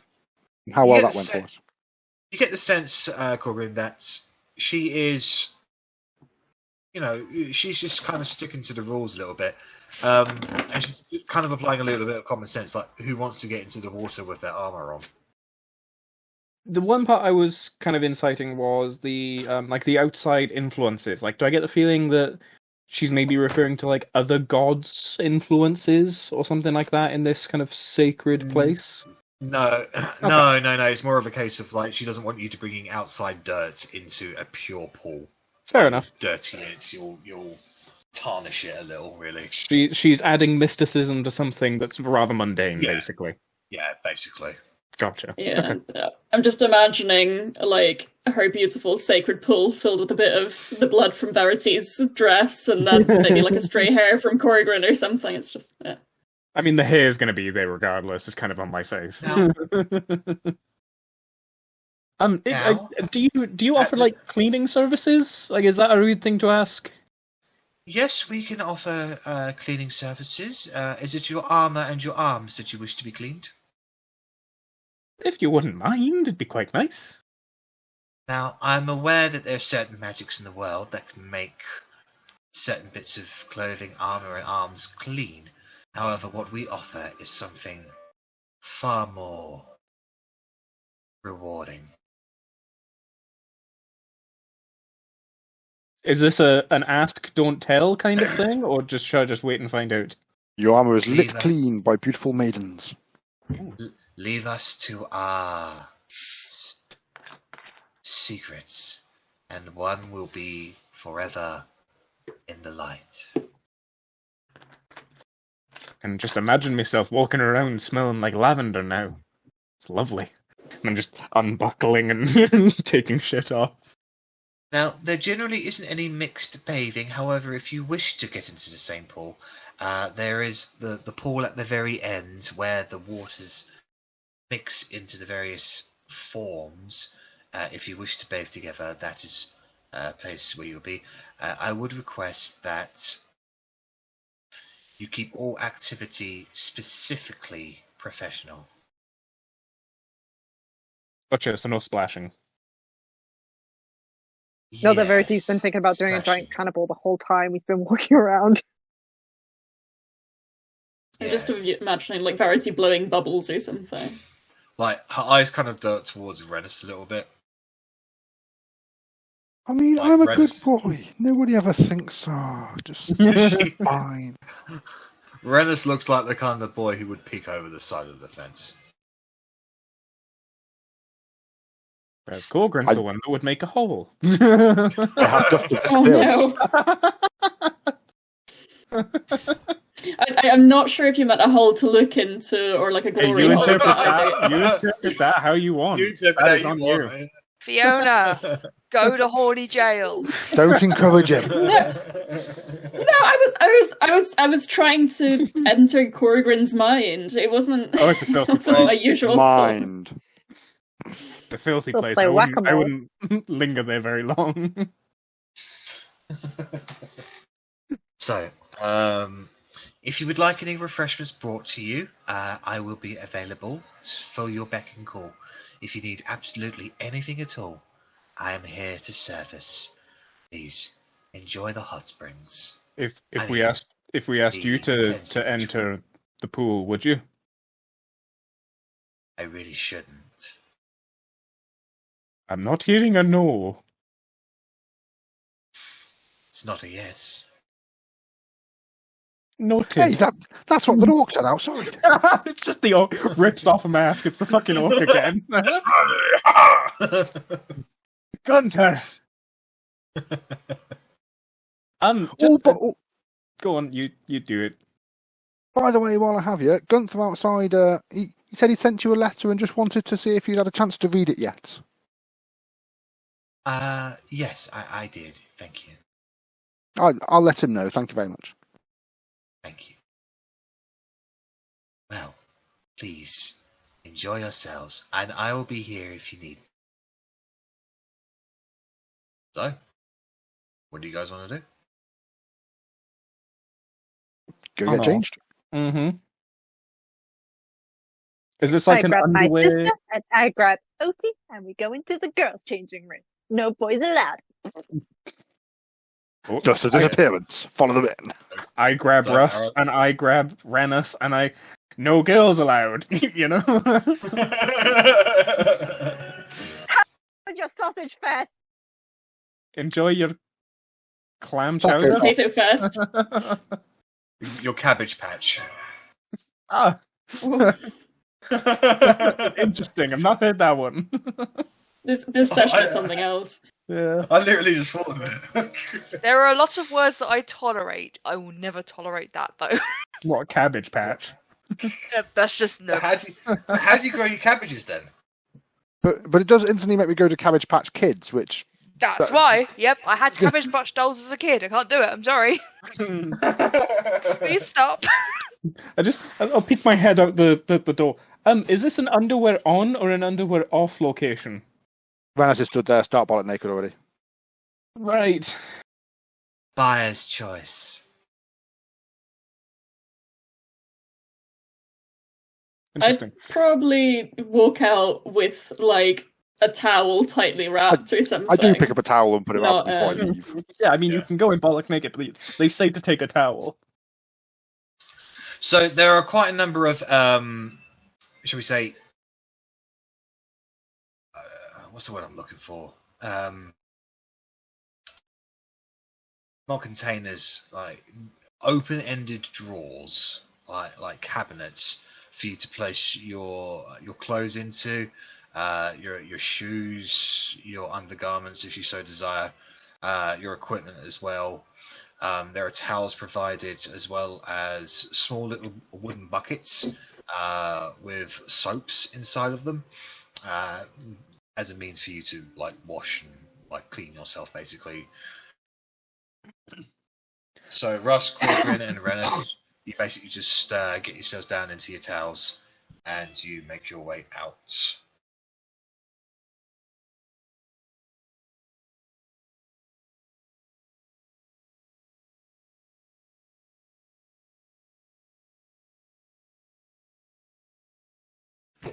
Just,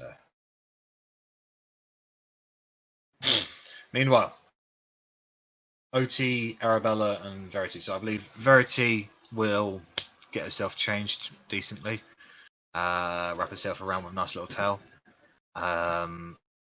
Like you can see that she's trying to make an effort to enjoy this place. Just there's a lot on her mind at the moment. Do you mean Arri? She's not saying much. Arri, yes. We say are OT. like in the opposite ends of like the room, like turned facing the wall with like all modesty in the world, unlike the guys who just like close. Yeah. Verity has just minor illusion clouds around her bits. Just has minor illusion clouds just constantly like. It is the Sense of bath Arri. episode, after all. I didn't fucking see you. Fucking hell. Jesus Christ. Don't scare me. Jack's had a heart attack. No, I literally just turned to my right and my wife is there. Apparently she's been standing there for like the past 5 minutes. I didn't even notice her. She's judged you and found you wanting. Yeah, yeah, they're having a hot springs episode. Don't worry about it. Yeah, they're all getting naked at the moment. It's fine. It's PG-13. Until Very it's not. So Verity is standing there like completely unbashful and prideful. Minor illusion mist around her sinful areas. Ah, yes, the sin titties. Fuck it out. Not again. We forgot about that, didn't we? The sin titties. Fuck Yeah, Yeah. we forgot about that. Of course you didn't, Korg. Oh, yeah. I've got a mind like a steel trap.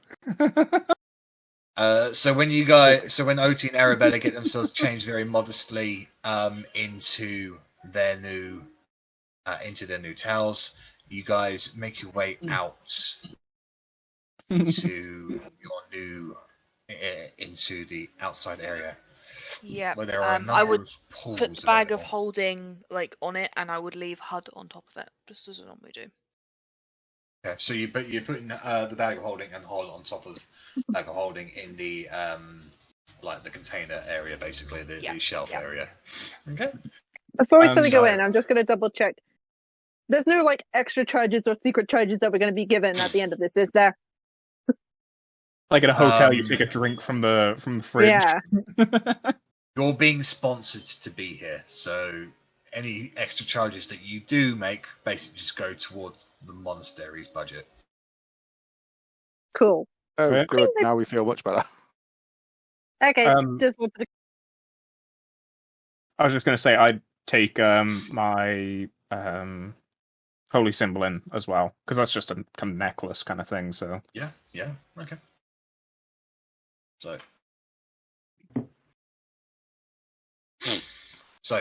you guys find yourselves out in a mirage of pools of beauty and wonder and splendor. You can hear the small ripples of the waters in each of the pools, as if they are gentle and like innocent, like droplets in the rain. Continuing onwards, like it goes on for quite a while. There are a number of pools to choose from, and eventually you turn around the corner and you see just this one massive pool that spills over into the others.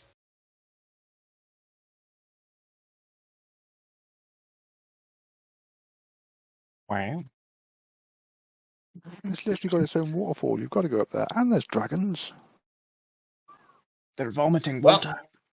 It's up to you guys on how you want to enjoy this. You know, you're here in the hot springs. What would you like to do? I'm running for the dragons and the waterfalls. So you run forth, and you jump in, and the water is like the perfect temperature bath water. Like it's quite deep, but something about the water just kind of makes you float a little bit, and you instantly like, whoa, like head rush of like relaxation. Really, there's just something about the water that it just speaks to you. Really. Am I at I'm a just kind of refreshment table? chilling. Sorry. Otti, Arrabella, and Verity, you guys hear a massive splash in the pool ahead. It's not that massive. You're trying to say I'm fat. You cannonballed in there, and it kind of just like spills over out a little bit, and it pulls down into the other rings of pools around you. Just creates a little bit of an overflow, and you know instantly that the boys are already having fun.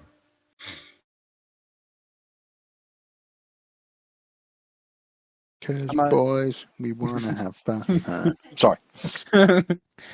Is this a little refreshment table? Yes, it is. Yeah, there are a number of cups of sake and wine on there. I find the hardest thing on the table. That will be called the Mega Spritzer 5000. Whoa. And also just some meats. Just a little plate of meats or whatever food is there as well. There is sushi available, Yes. maki mainly. No raw meats or like chicken meats or beef meats or anything like that, but there's like finger foods basically. And as you like chomp on it and eat it down, you look down to the plate and the food has rematerialized. I just check my mouth to make sure that it's still in there. It's still there and it's still very delicious.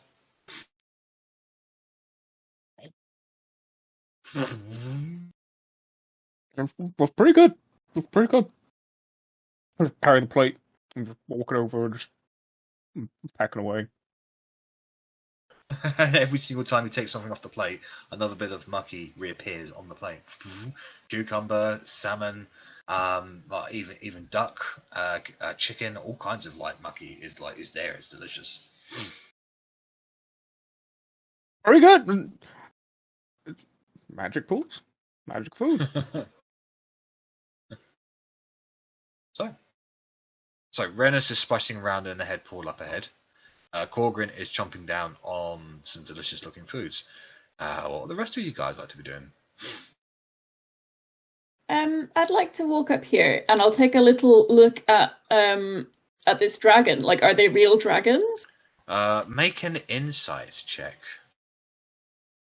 Oh my god, where's my character sheet? Oh, they probably are. The eyes seem to follow you. I'll probably maybe be a little bit like apprehensive of the dragon, and I'll probably drop myself in this little quiet pool here. Maybe a solo pool time is. Yeah. So you dip into the pool, Russ, and as soon as you put your toe in there, like your body just kind of gets this wave of relaxation over you. As you descend and sit into the pool, like if you wanted to, you could swim all the way down. Like it's just something about the water that just makes you bob up, and like you just kind of float there. Like you have to like try to drown yourself in this kind of pool. You literally just fall asleep in it and just bob there.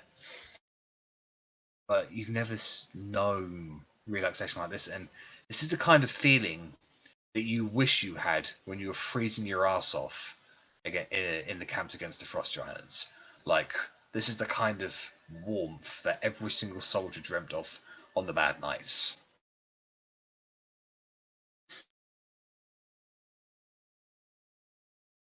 Otti, Verity, what would you guys like to be doing? Because Arrabella basically just steps into the pool by the dragon. She just kind of sits underneath the constant rushing of the water in an attempt to mimic the meditation that she's been seeing.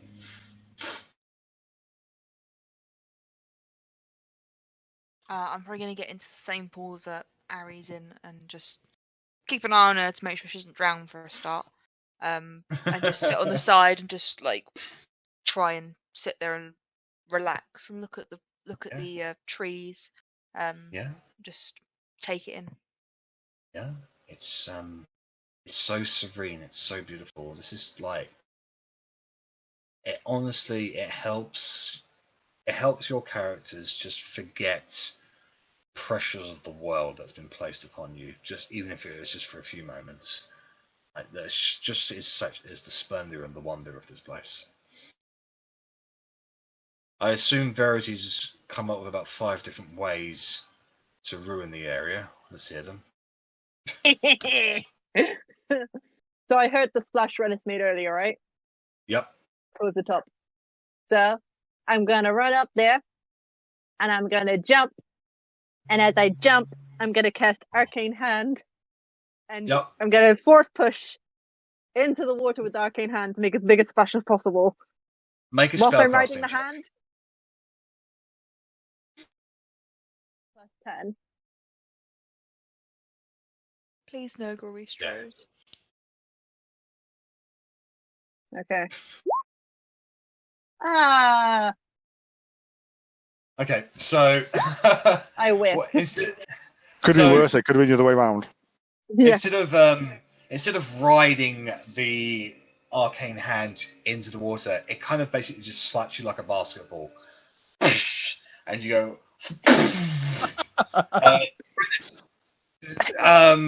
All of a sudden, there's a naked Verity with mist around her, and all of a sudden, there's an arcane hand, and it slaps her down into the water, and you get absolutely splashed upwards, all over your face. Well, I was very relaxed. Worth it! You see Verity just bobbing up and down, face down in the water. It's just a thumbs up comes up above her head. I'm glad you're okay.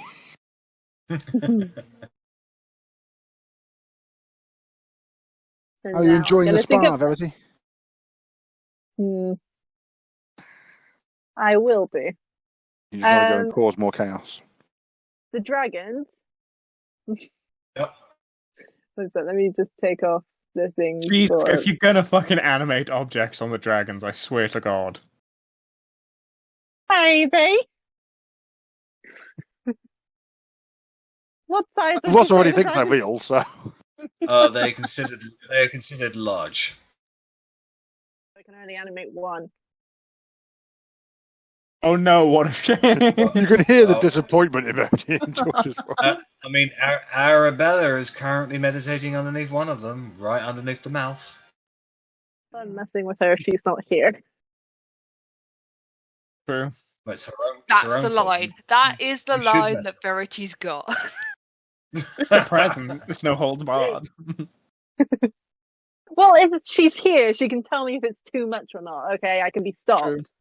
Well, what you could do is you could animate the object, and as it's currently splurting out constant stream of water, you can spell Otti in the face, who's just currently dipping her toes in at the moment, or like her lower section is just like leaning back against the rocks and just relaxing. Because Otti, are you submerged in the water? Half submerged. Eyes are shut, half Okay. submerged, yeah. So, from where I am, I'm going to prestidigitation it to make it look like it's gone yellow where Otti's. So, just around the water.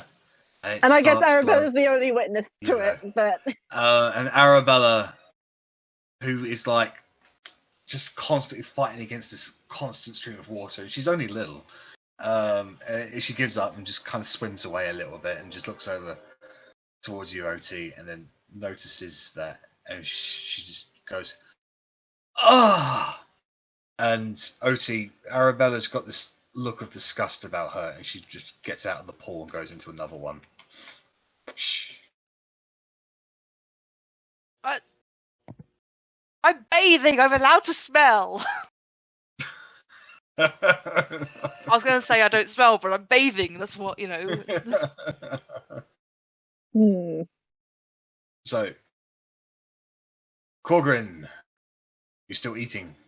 I'm eating and walking. I'm making my way to one of the pools and just nitpick, not nitpicking, just finger picking off the plate at the same time and just having a stroll. There will be poolage in due course. I do assure you.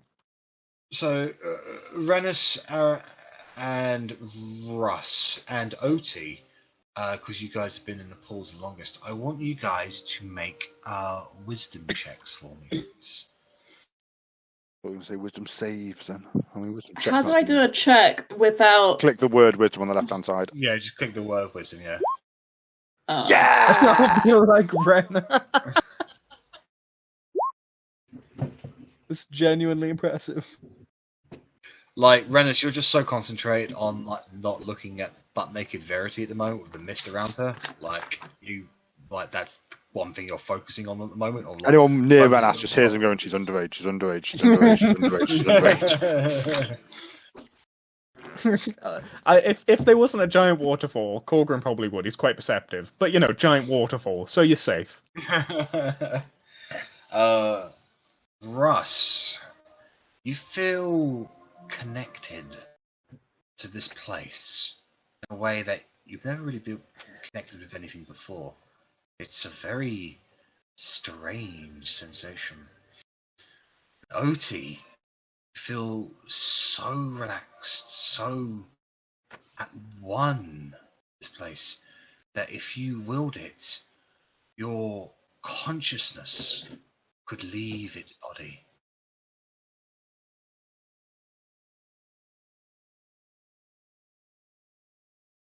I probably would allow it.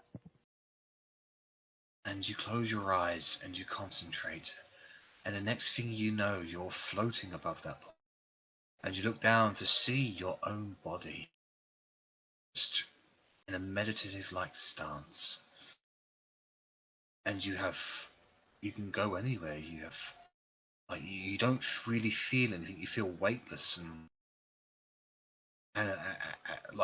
all the aches, all the sores are gone. You still feel the relaxing, warm sensation of the water, but at the same time, you don't. It is a very, very weird sensation. It takes you a moment to come to grip with. But your spirit is free to do whatever you want with it. I get kind of sensory deprivation vibes, sensory deprivation tank vibes from that. Yeah. Kind of you're in the water, but also you're not. Yeah.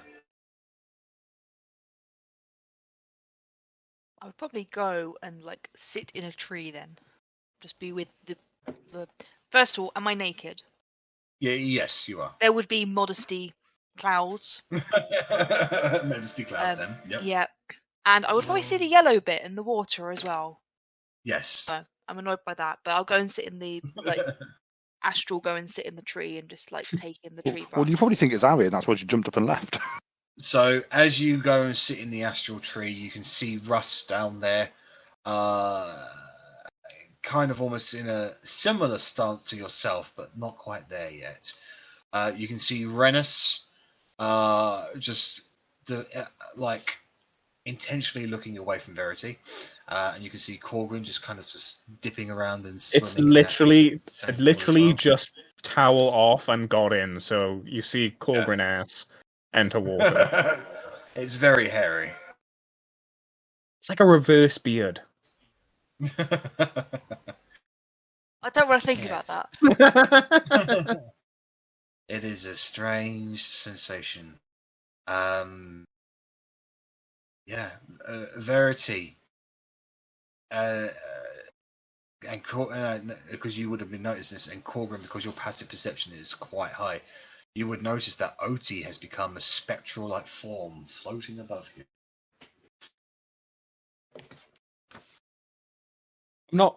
There's nothing in the food. Can someone else see that? That looks like a ghost Otti. A goatee. What you talking about, Korgrin? I'm not looking at you. I'm looking at the ghost Otti. I don't see it.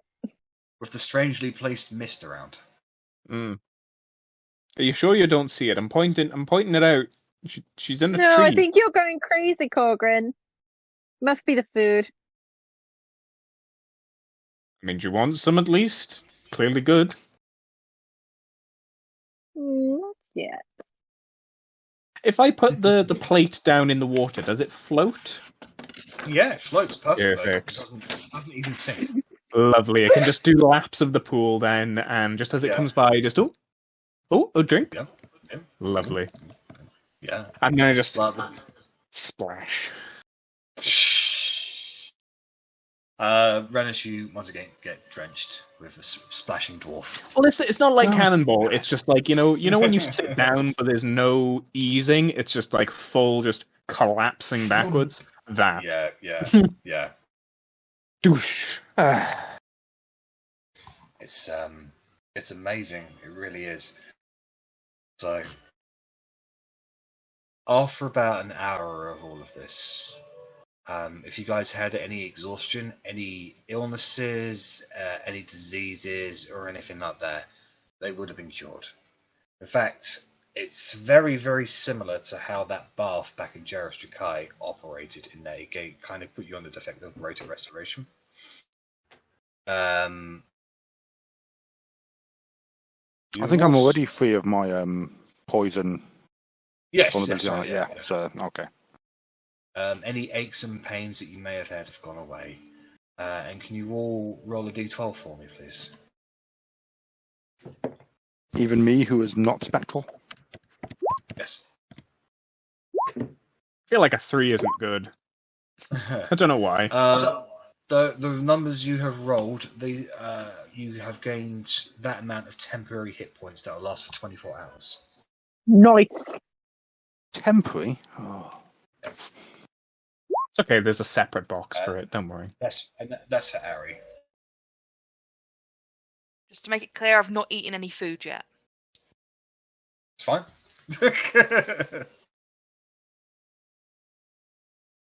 Yeah. Can I do So after a that- religion check just to see if this place is kind of associated with any particular god? Yeah, go ahead. Should this be normal because I'm not wearing the divine plate? Yeah, you're not wearing the divine plates. It'll be a normal religion check. Okey-doke. Well, that's pretty good for a change. Not bad at all. This place isn't particularly connected to any god that you can tell.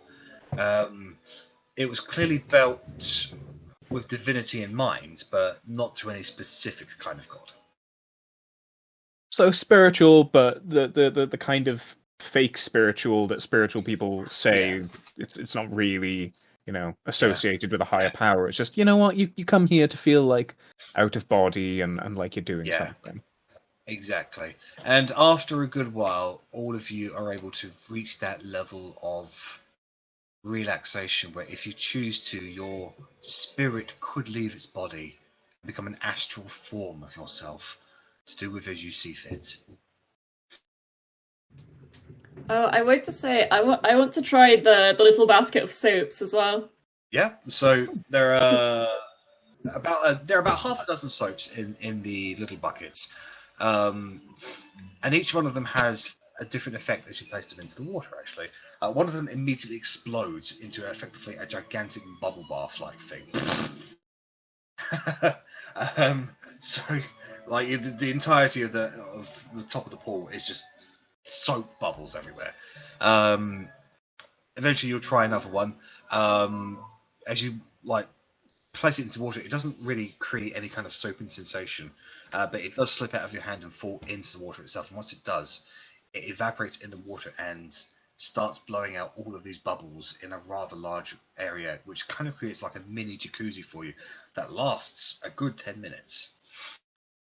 Another kind of soap as you apply it to your skin, you can see your arm just kind of rejuvenate, like lose years a little bit of like it regains a lot of youth. Like you're already pretty youthful, so doesn't have that much of an effect. But you get the feeling that if you're a lot older and very wrinkly, this would be a godsend. Does it feel, Korgrin? I'm still quite young, all things considered, by dwarf standards, so I'm alright. Yeah. Old enough to be your da. But eventually you'll find your way back to your bodies. Oh, Jesus. Yep, that's fitting. Oh, is that a doodle? There's a doodle. See, now Rennas should have a little thought bubble of just sin titties. No. I'm not saying draw the sin titties, I'm just thinking like the word sin titties. I'm actually deliberately not thinking about sin titties. Nice. There's old Korgrin ass. That's brilliant. It doesn't look nearly hairy enough. It's just a second head. You don't want to see the front. So you know the part where what's the movie? With the great Aladdin, I think. And he's like, I could hear Russ's character. yeah, not the penis, the bush. The bush is amazing. That's the part. I can't remember it. Don't mess with the Zohan. That's it. Don't mess with the Zohan. He kicks the woman off because he's like kicks her off the fucking boat. There's a body bag in the sea. I don't know why that comes to mind. But yeah. Does Korgrin have a little toy boat? It might have been the food the tray. food. You took that into the pool with you? Yeah, because I tested to see if it floated.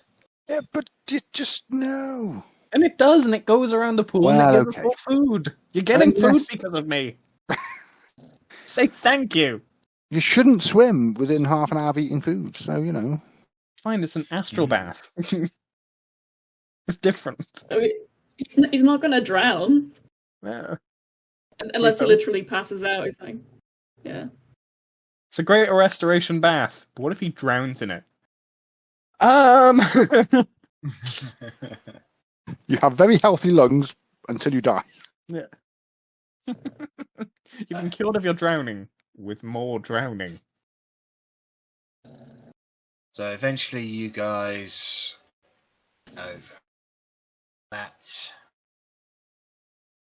kind of sensation bites a little and you return to your bodies. And you just feel better, really. You just feel like you've lost a lot of that pressure, really. It's beautiful.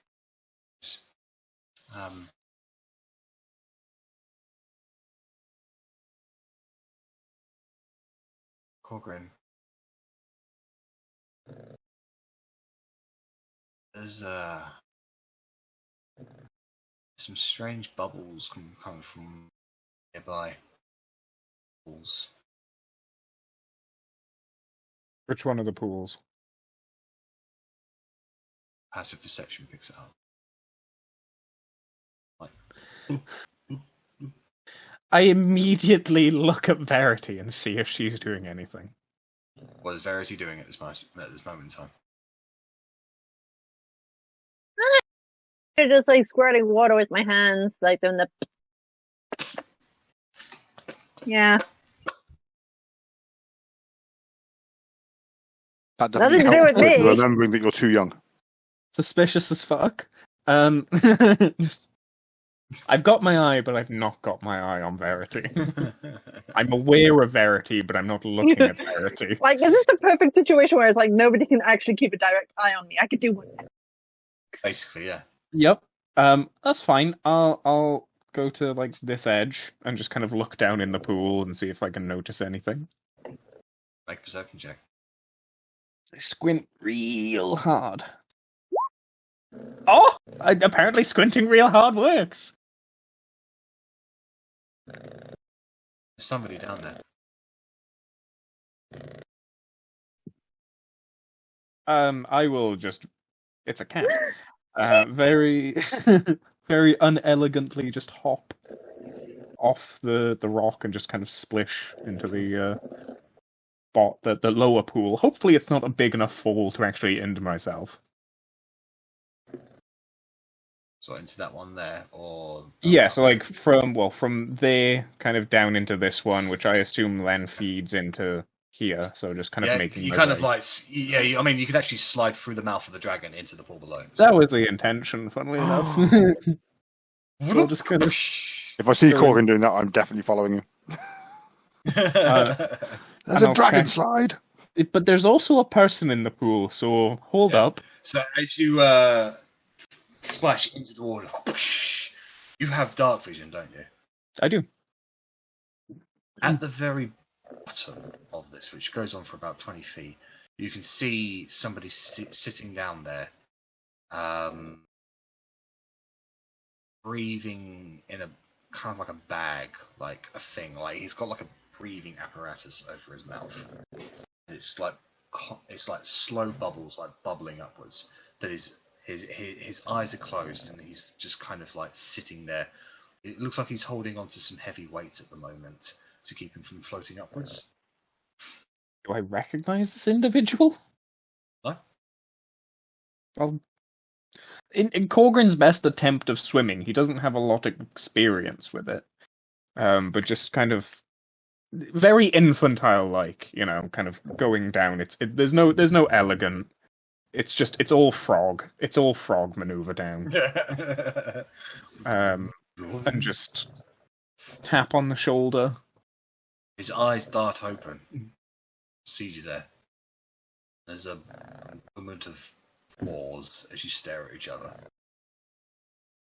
I just thumb up and thumb down. He lets go of the weights and immediately starts swimming upwards. I'll just Anything you'd like to do? swim up and follow him. Just what the fuck? Are you racing him to the top, or are you just like swimming behind him? Following. Okay. So, Rennas, you saw Korgrin drop beneath water. About a minute later, you see this individual that you don't recognize break from the water. Oh my god, the water changed Korgrin to someone else. Now! Korgrin? God fucking damn it, we're being assassinated in the fucking bathroom.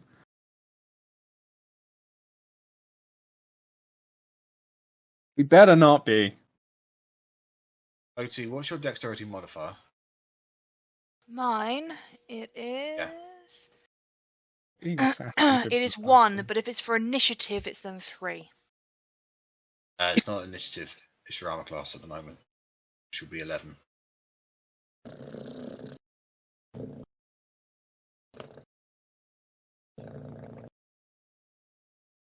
Doesn't she also have an armored defense though? I do. It will be 13. Oh. 13. Okay. Alright, that does make a difference. That's very loud. That's a loud kitty. Yeah, that's a loud cat. Oh, sorry. I didn't realize you could hear him. Yeah, no, It was very, very quiet, and then it just went. And they're purring. Otti, I can't do very much about that. you hear somebody shout, "Now!" And you're like, what the hell? And in that precise moment, you see the trees rustle, and an arrow comes flying out towards you, and you're able just to move out of the way just in time as it cracks off of the wall. As you see a drow in trees looking at you. We're being ambushed. Can I get initiative, please? It's a bacon tree. Corgi, it's your ex-girlfriend's friends.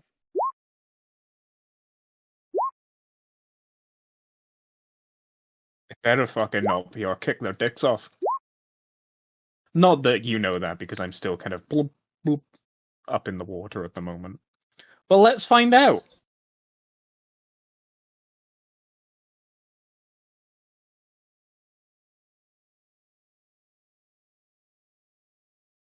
Token.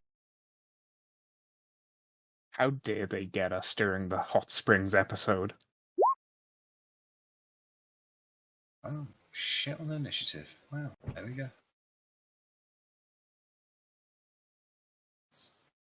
Shitter than me with a +5 and rolling a 7. Yeah. Could have been a Rennas one. just cannot have good initiative. I don't think I've ever had a good initiative with Rennas. It's terrible. Well, it works out because you actually get like your sneak and shit then. If people are standing next to them. This is true. This is a fair point. But then either way, I suppose it wouldn't really matter because you could literally say like, I'll move here and then I'll do this and I'll bonus action that and then I'll hold my attack until Korgrin is standing next to the assassin or something like that. Well, I mean, to get sneak, I need a weapon, so it's irrelevant at the moment anyway. Oh, no. But just outside of this Yeah. specific context, yeah. Yeah. How very So rare for as- Korgrin to be first on initiative, though. What the fuck?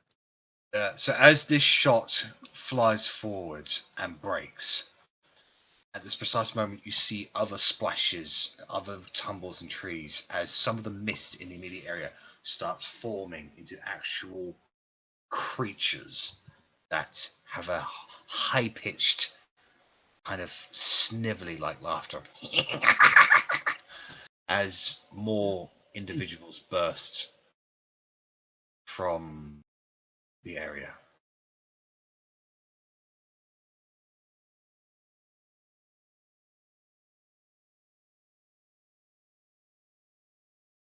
Korgrin, Oh boy. you're up first. These people are moving out to clearly. They are armed and they are clearly coming to attack you. So just as I kind of break water and I'm hearing all of this going on, you know when you're underwater and you can still hear some shit above it. It's like, Yeah. oh no, they've caught me in my less than tighty whities. Korgrin just breaks the surface and just. This was supposed to be a nice, relaxing resort. And I'll just holy weapon. I don't need no bitch. I will make a weapon. So that's... Yeah, holy weapon creates an actual weapon for you, doesn't it? Yeah, exactly. It either makes the one you have better or just makes one. Yeah. So we'll just pop So that out. is it a hammer you use? Yes. So a hammer of pure radiant light appears in Korgrin's hands. So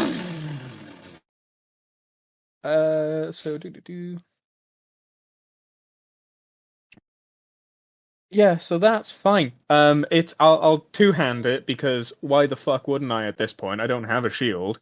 I'm just Yep. you chose the wrong path. Bonk. Right on the Alright, ice. make an attack roll. Make an attack roll at disadvantage because you're both in the water. So take 1 off of this. A 1 apparently, so never mind. So he sees it coming. He's able just to sort of immediately like splash away. And the worst thing you do is you just splash his eyes a little. Ah! You're very lucky I missed. And I kind of ready myself again. Okay. Anything else for you, Korgrin? I don't know if I can do an attack as the same action as well as the bonus action. Let me check.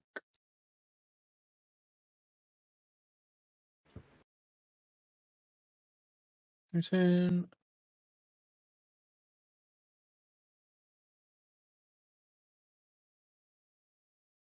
Nope, so that is my action. So yeah, that's me. All right then. All right, Otti, it's your turn. These individuals that have come out around you, they are looking at you, and you get that feeling that they are targeting you. Hmm. Okay. This guy here, is he actually on the ground or is he in water? Yeah, he's dropped down to the ground, and he's got a short sword that's clearly laced with venom attached, and he's rushing towards you. Okay, so I'm gonna 1 cut the stairs, 2, 3, and Yep. I'm going to do a melee attack with green flame blade. Okay, so does that create a weapon for you? Oh, sorry, bonus action HUD. I put You HUD don't on have top HUD of the on bag. you, remember? I put HUD on top of the Yeah, bag, so I would bonus HUD's- action and weapon the, bond. yeah, and the bag's back in the storage area, isn't it? She Is means it- like the weapon bond summon it. Oh, yes. I see. Yeah, I did plan for that. I forgot about it. Bonus action Yeah. weapon bond. So, HUD appears in your hands. And he's like, what the? Do you know, I fucking knew we were going to have a really bad day today. I'm just looking around at people jealous they've all got summon weapons. Oh, magic. Really Ooh, us with our magic. Look, there's going to be another one now. Russ is going to do the Oh, same. mate. Another natural one. Jesus Oh. fucking Christ. So you just swing. However, he kind of like Matrix style back stretches or as it just goes over his chest and like his chin a little bit as he's like just kind of dodges and slides in the water underneath the blow and just bounces back to his feet. Second attack. I used a cantrip, so Oh yeah, that's right. Yeah. I am just checking. I'm sure there was something that I had that I now can't find. War magic or something like that. The less you do an attack as a bonus action. Bonus but- action. That's thought I did, but I Yeah. can't seem to find it on my sheet. And Yeah, but you've already used your bonus action to summon HUD, so exactly, that's why I wanted to check what it was, and I can't even seem to find it. So, and I'm just gonna stand here. okay. Right, Russ, it's your turn.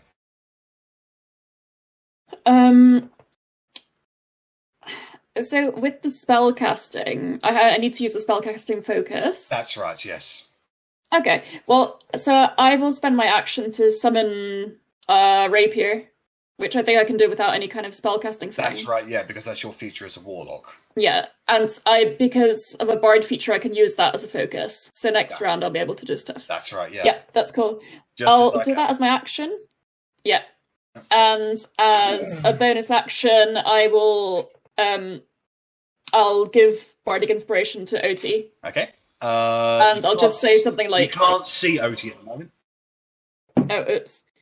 Okay, it's Korgrin then. Alright, how will you inspire Korgrin? I'll honestly just say something like, "Look out," like not really anything inspiring, just like Face buns. face buns. Nice buns. Nice buns. Oh. Oh, thank you. I mean, Back to maybe, it. but I'd say Russ is maybe a little bit freaked right now. Yeah.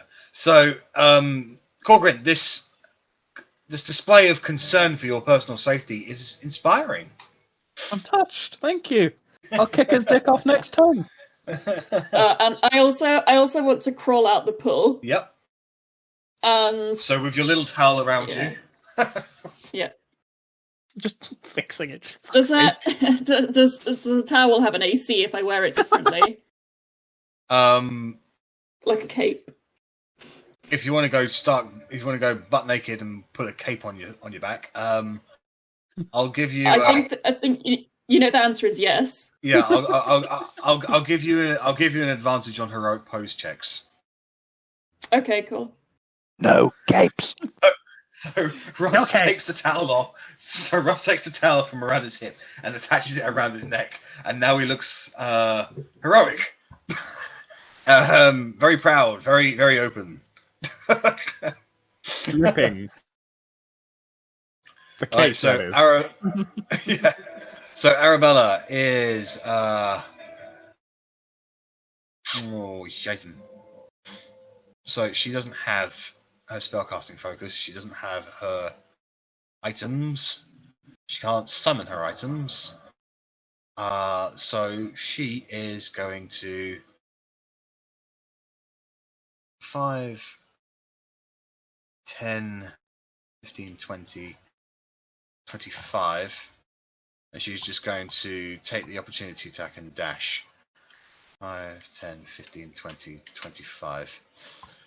So that steam-like creature is going to make a claw attack at disadvantage because of her nimbleness. 14, I believe. Her I think just naked AC is 10 plus Dex. dex is 4, so that makes it 14. So that is actually a hit on her. So she will take 3 slashing and 3 fire damage for 6 damage in total. And that actually take her that off of her AC, her temporary hit points actually. Alright, so that is going to be Arabella's turn. So now it is the steam creature's turn. So they will start fluttering around and moving in to attack. So Verity, you are going to get 1 claw attack.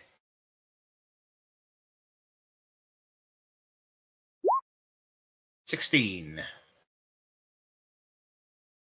It. Yep. So then my AC is going to be like 12. Yeah, so that's 16 damage. Sorry, 6 damage against you. Rennas, 1 claw attack coming towards you. 6. That is It's a miss. So you see this creature just coming towards you, and you just dodge out the way. Okay. 5, 10, 15, 20. Again, closer. And as this creature starts flying towards you, Korgrin, he explodes this steam kind of cone towards you that is hot to the touch, like very hot. Can you make a dexterity saving throw, please? No, I And that probably guy's gonna can't. make one as well. Because we're in the water, is it disadvantage or? Yeah, it is disadvantage. So 14 from him, so he succeeds. A surprise to no Alright, one, so- I'm sure. So you'll be taking 1d8 fire damage because it is very, very hot steam. It's like Things are getting real hot and steamy. So it's 2 fire damage against you, Korgrin, I've hurt myself more when cooking. and 1 fire damage on the assassin. Okay. This one is got 5, 10, 15, 20. It's going to do the same towards you, Otti. Can you go ahead and make a dexterity saving throw, please? 16. You succeed. So you see the steam coming towards you, and you immediately just cast out this magical energy from you that just kind of protects you from the scalding hot, which reduces that 7 fire damage down to 3 fire damage.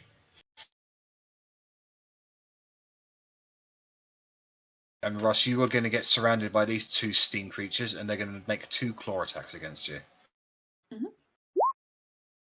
10 and 18. I believe the 18. 18 hits. Yeah. You take 2 points of damage as it cuts into you. Annoying little creatures they are. Alright, it is the lead assassin's turn. So he is immediately going to reload his crossbow.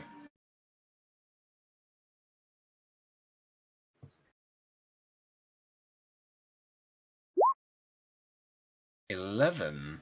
I don't think that'll hit you, will it? Who are you shooting at? Otti. No, it's 13. So you see, and just goes. He starts to reload and stays where he is at the moment. Okay. Actually, yeah, no, that's what he's gonna do. Right, Rennas, you're up.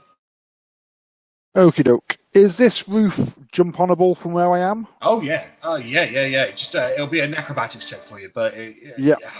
So Like, just that's don't get a me natural leaping one, onto there. basically. There's Yeah, easy enough for you. So you do a quick roly-poly on top of the roof and like land on your thing. Do you have a towel around you? no, I've dropped the towel as I jumped off. I am a naked Venice jumping So you roof are up to the naked rooftop elf, right now. naked half-elf. It's very freeing in a, oh my god kind of way. And then what I want to do now is jump down onto this wall, and I want to have a look at this guy. Does he perchance have a nice handy dagger strapped to his hip as a backup Yes, weapon? Well, actually, he has the dagger in his hand. Oh, I mean, his hand's no good.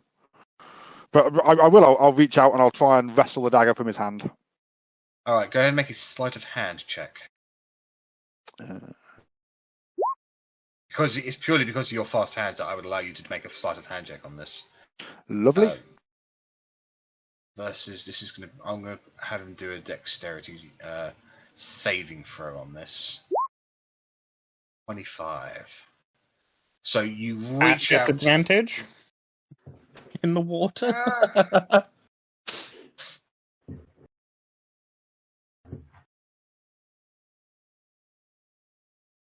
The dagger's not in the water, to be fair. So True, but like Yeah. moving it's at his arm. speed No, while also yeah. kicking. This is a case of like Rennas is trying to yank it out of his hand, so him being in the water doesn't kind of change that. Like it's just a case of he just moves his hand away in time. So I'm not going to say disadvantage on this particular situation. Okay. So Rennas, you reached for the dagger, and he just quickly just yanks it away. Anything else you'd like to do? No, that has very much scuppered any plan I had. You can use a bonus action to use your foot to shove him underneath the water. I mean, I'll definitely do that. Drown, you little bitch. All right, just go and make a general strength check against his strength check. 16. 10. 10. Get off! So you just shove his foot on top of his face. He's like, get off! Get off! That is me, then. Okay. Verity, you're up. Okay. First off, would I have had my wand on me because I would have had to use it to cast Arcane Hand earlier? It's I'm okay gonna if you say say- no, I'm just asking. No, I'm going to say because you were casting spells, you would have had to go back to pick up your wand to go do that. So yes, you will have your wand on you. Surely because I like continuity and you were casting spells in here previously. I mean, I'd come into the spa with full intention of casting spells and shenanigans, so... Yeah, I knew that. I knew that. It was, so like, that's not without the realm of possibility. You came in here to fuck about, to be a Verity. So, Excellent. yeah. Well, then I am just gonna wander a little bit over here. And I'm gonna be like, Rennas, fancy a hand? Yes. And I'm gonna twin spell a polymorph and turn us both into T-Rexes. I don't think I have those tokens. Ever a wrench in Jack's gears. And hold on. Can a T-Rex get sneak attack? No. Damn. Are they huge Rennas? creatures? They are I put the stats that are on roll 20. They're huge beasts. Huge beasts. I just need to know how big the tokens are, that's all. Big. So, one's gonna be a blue T-Rex. And what colour is yours, Rennas? Mine is white, like my hair. One's gonna be an albino T-Rex. Red eyes and all. Go, Just red eyes, basically white give you some T-Rex. more. Just give you some So more hit points and stuff. these two steam methods will be pushed away from that. 5e tools is down at the moment. What's the AC and HP of a T-Rex? So they are. I put the stats for them in the Discord chat. Oh, have you? 30, So they are 100 and odd health. 136 HP, 13 AC. 13 and AC. do a multi-attack. 136. I think Lovely. we're gonna have to wait till my next turn to do a multi-attack. Yeah. Just make it 36. Lovely. Yeah. Now there's a couple of T-Rexes here. Yeah. You're welcome. So, Verity weighs her hands, and all of a sudden, herself and Rennas start shifting. Like their arms grow teeny tiny little claws and like shrinking themselves, but they get massive teeth, huge overarching jaws, long tails, and they both roar out like the scene in the Lost World Jurassic Park. As this. What could As these- possibly go wrong? As these creatures seem very, very, very terrified at this sudden inclusion. So, Rennas, you can now control the one where you were, and Verity, you can now control the one where you were. Alrighty then. So that brings us to the assassin's turn. They all had assassinate feature, where if they attack creatures, before they had taken their first go, they get extra shit. But because they went fucking last, that's just invalidated. So, all right. So, fucking hell. All right. So, Otti, you're going to get 2 short sword attacks. 23 and 18. Both hit. Can you make 2 Constitution saving for us, please? Yep. 24 and 15. You succeed on both, so you only begin taking half of the poison damage on these ones. Right, Yeah, so but you've take... gained an extra 136 health. I've gained 20. Well, this is for Otti. Get it. So 8 and 7. That is fucking. That's 50. Yeah, I've just done it. This 15. like, oh, yeah, 87. I'm down to. Yeah, so that 28 and the 31, they are halved for you, just so you know. Yeah, that's fine. Okay. This guy is jumping on top of here, doing a cartwheel flip, and he's going to fire a shot up against the big old fucking T-Rex up there.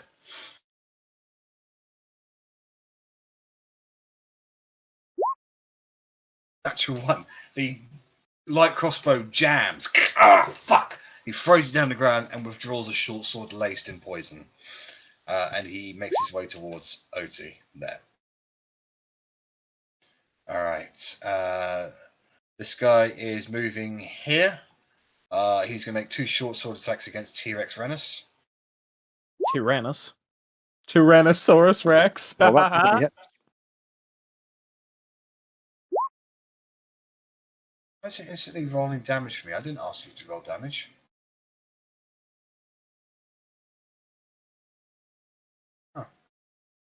Oh, well, anyway, so yeah, that's 7. That's a 4, 8, 3, 11 points of piercing damage, and then make 2 Constitution saving throws, please. That is 2 successes. Yay! So just take the 24 poison damage on the first one, and that 19 is reduced to 9 poison damage. So 33 total. Yeah. Mm-hmm. And Korgrin, this guy is going to make 2 short sword attacks at disadvantage against you because he's in the water. Fair. Well, one of them hits. Yeah. So that's 5 piercing. Can you make a con save? And this is against poison, so you have advantage. I most certainly do. Yep. It's definitely an 8. Fortunately, you take the full poison damage as he sinks his dagger into your shoulder, and you feel this poison sensation spread out and burn you. So you'll be taking 36 points of damage in total. All right, and that is their turn. So top of the round is Korgrin. 79. So just 2 Tyrannosaurus Rexes. I don't even know if I've seen a T-Rex before. Giant lizards with big old teeth. And I'm just... Yeah, you've never seen nothing like that before.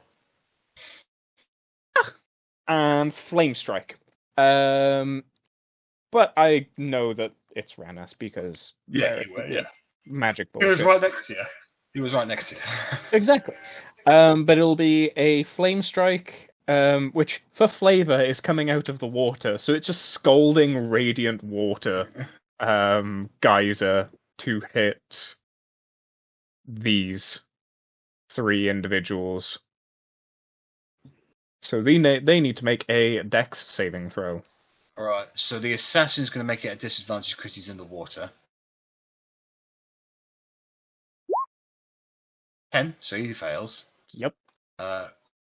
Steam methods. 16. That's a success. And Night Bite.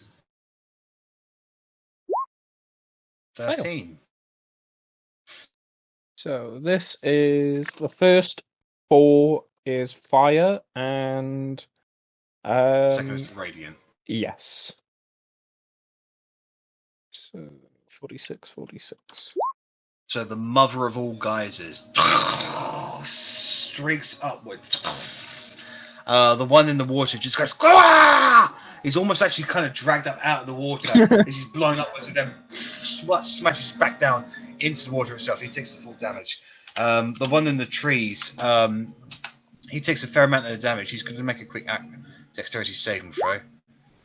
No, he is blown out of the tree and he falls into the water there. He'll take the full 28 damage. And half that that is 9. No. How much is that half? 28? 30, 50, 14. 60. 14, yeah, that's the one. So And then if the steep method has any resistance to fire. He's actually immune to fire, I believe. Oh, so it would just be 7 points of damage then from the Radiant. Yeah, there we go.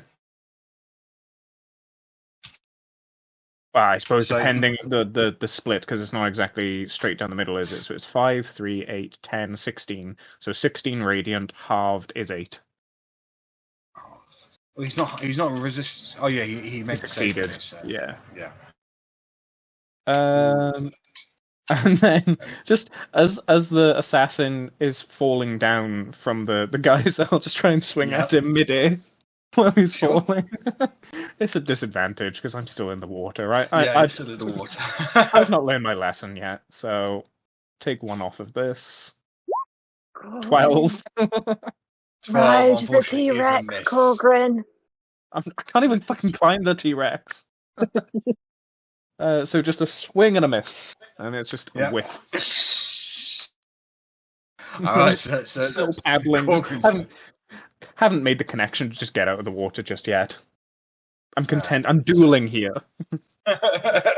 So it is Otti's turn. You got 2 of them on you. I am going to do Green Flame Blade again Yep.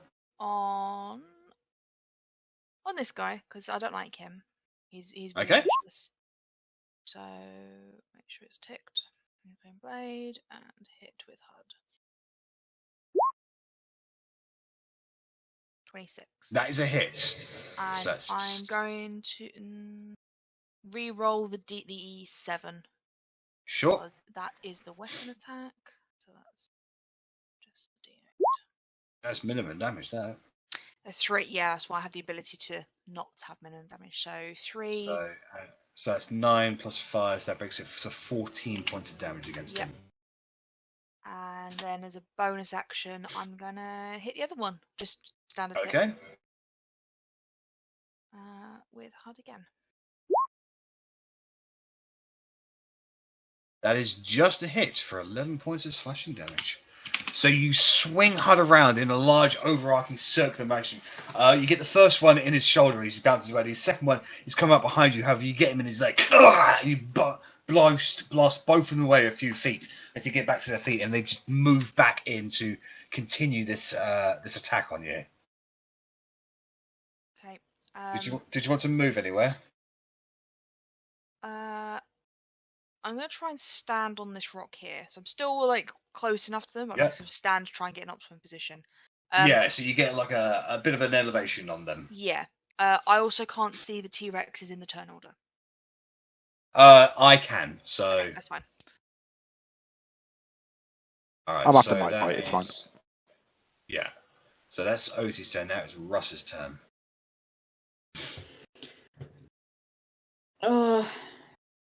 There were things I wanted to do, but I think for my first time, I'm going to be attacking the steam methods with my rapier. All right. So make the let me attack roll. find my damn rapier.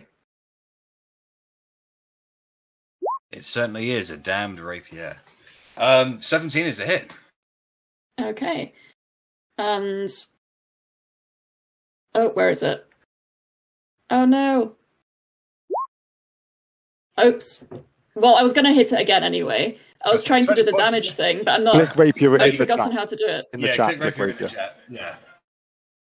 Oh, click. I didn't think it was clickable for some reason.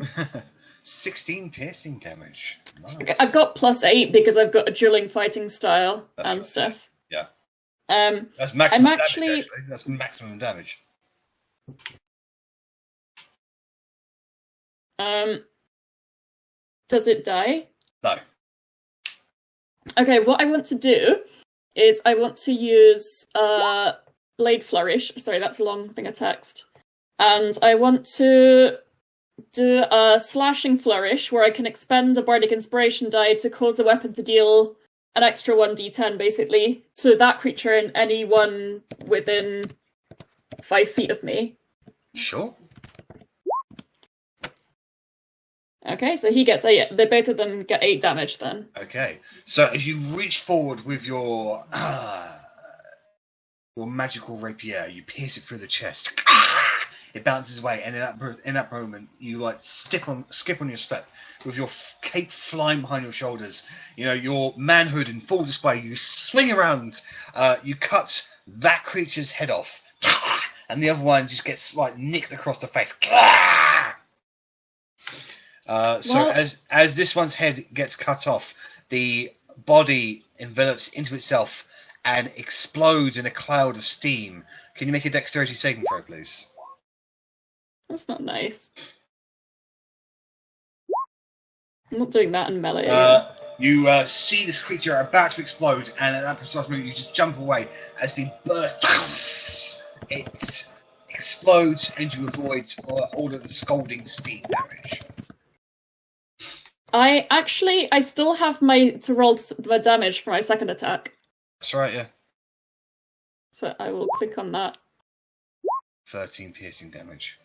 And as this other guy says, like, "Oh no!" You immediately like spin over backwards, like hand up, leg up, like stabbing overhead, and you get it straight through the chest. And you guys, and it explodes as well. Can you make another dexterity saving throw? Milliseconds after you've just said, "I'm not doing that in melee again." And knowing what's coming, you immediately flip on the spot. Avoiding all of the steam scorching into your face, and you're landing back down on the spot. The enemies around you have been defeated. Okay.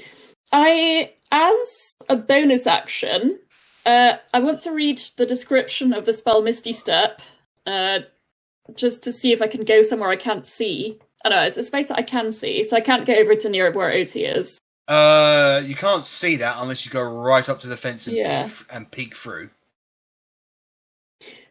Okay, what I want to do is I want to teleport to the top of the trees, kind of maybe like here, not quite within melee range of the Nightbite, but on top of the trees. Nightbite has fallen down, so you would actually have about 10 elevation on him at the moment. So that's fine. I'll just sit in the tree with my cape. You Misty Step up there, and heroically you stand up there, cape billowing in the wind, proud and true. Otti, Russ is naked with a cape around his back, standing on the trees, just above the guy who's been trying to shoot you. I kind of like look up, wondering what it was, and then look away. Don't say anything, but try and like I didn't see that. Pretend I didn't see anything. I just love the fact that this fight is happening whilst everybody's stark bollock naked. I was going to say exactly the same thing. I would not have picked a towel up. Well, I was before I got turned into a T-Rex. Technically, I'm still naked. I'm assuming the T-Rexes also have that mist that covers up their naughty parts as well. I'm imagining a T-Rex with a miniature loincloth. It's fine. The lizards, they would have cloacas. 5, 10, 15, 20, 25, 5, 10, 15, 20, 25. Yeah, Arrabella is just running for her weapons at the moment. Alright, so it is a steam effort's turn. So these steam efforts will start swarming around you, Verity. So you're going to get 3 claw attacks. 1, 2, and 3. Natural 20 will get you. That's 4 and 3. So 8 and 6. 14 points of damage against you, Verity, on that one. And then this one is coming in towards you, Otti. Claw at you. Natural 1. You see it coming towards you, and it looks at you, and at that precise moment, it realizes that you're naked, and it just kind of just shies away. It's like, oh, sorry, madam, sorry. And then realizes, hey, wait a minute, I'm trying to kill you. Oh. I'm now aware of my nakedness. Alright, so it is Nightbite's turn. He is going to get out of the water.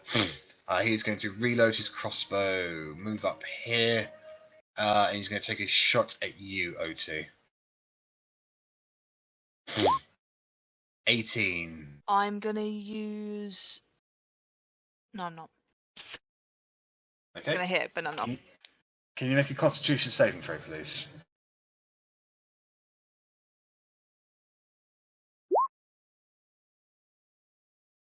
$19. That's a success, so you will take half of the poison damage on this. So that is going to be reduced to 14 points of poison damage for 24 points of damage as the bolt flies forward and gets you in the arm. You feel the burning sensation like screech out into your arm as he silently starts to reload his crossbow, ready to go again. Right, Rennas, it's your turn. Okie doke. I would like to take a big chompy bite on that one right there. Alright, make an attack roll at advantage because he's in the water and you're not. Even better. I'm just going to do that. I'm being lazy. So that's a natural 20. That is a natural 20. Gobble, gobble. It's a lot of damage. So the damage is 4d12 plus 7. Yeah. The 4d12 will be doubled. Jesus Christ. It is grappled. I've never seen 8d12. Right, 15, so... 22, 23, 46, 53.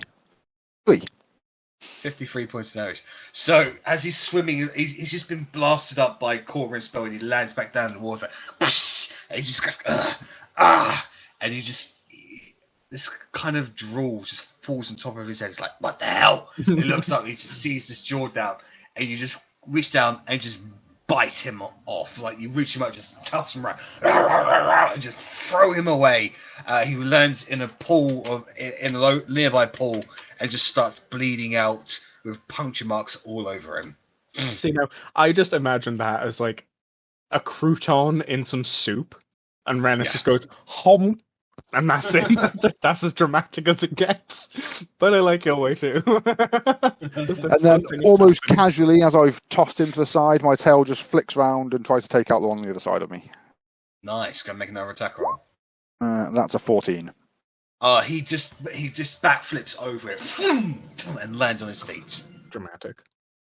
Well, that's me then. All right, Verity, it's your turn. These small little steam methods are just swarming around you. We're going to poke you in the eye. Get him in the butthole. Yeah! I'm going to ignore them and make my way to help Otti. Boom, boom, boom, boom. Right, and I'm going to hit one of them with my tail as I'm passing. Sure. Well, they'll get 3 opportunity attacks on you. That's 1, 2, and 3. Only one hit. hit. And that's going to be 4 damage against you. Okay, cool. Yeah, I'm gonna hit one of them with my tail. What is it? Oh god, I sent the stats and I didn't even. Well, one of the methods. Hold on. So one with the tail, so plus 10 to hit. Sure. 15. 15 on one of the methods will fucking hit them. 3d8 plus 7 bludgeoning. Yep.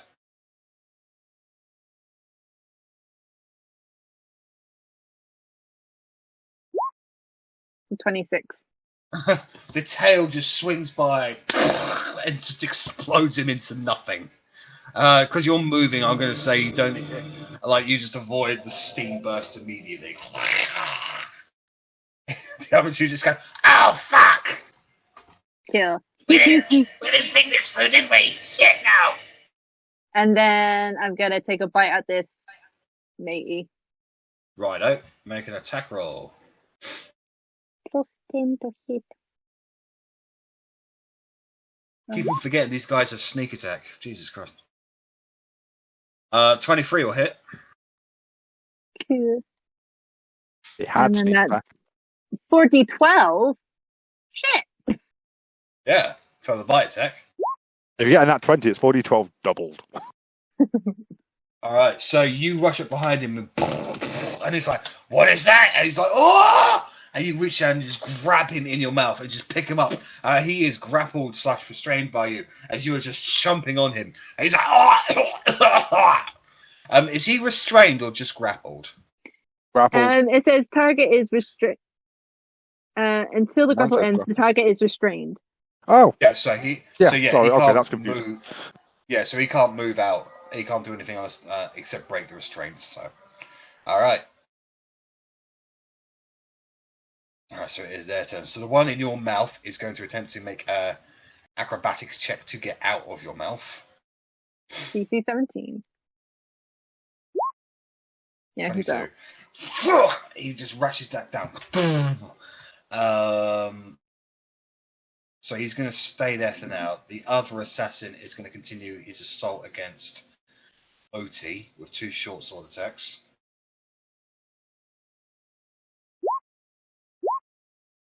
On the first one, I'm going to do Arcane Deflection to get a +2 to my AC, so the first one would so miss. The first one will miss, but the second one, just he just scrams it into your guts. So you will be taking 5 piercing damage, and then double that 29 to fucking, what is it going to be? 60, 68? 58. 58. Yeah. 58 plus... Do I have to do a con save for the poison? Yes, you do, actually, yeah. Thank you for reminding me. 14? 14 is just a success. Fuck for that. So that's just going to be 20. That's just going to be 29. 29 plus the 5, that brings it to 34 points of damage against you. He's also going to apply sneak attack. That's Oh. so it's going to be 4d6 on that. So that's another 16 points of damage against you. -16. Okay. Does the sneak attack get doubled when it's a crit? Yes. Does that? Okay, I'm That's on not 1 good. hit point with Relentless Yeah. Endurance. Yeah, so as he shoves the blade into you, the burning sensation pours out. It almost overwhelms you, but you just and just bring it back into pure willpower. And he's slightly intimidated by that. This guy here is going to continue his attack against the T-Rex. That is Rennas.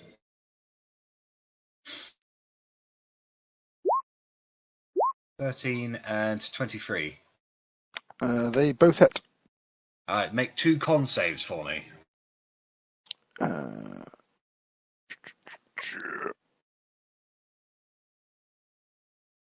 T-Rex has +4.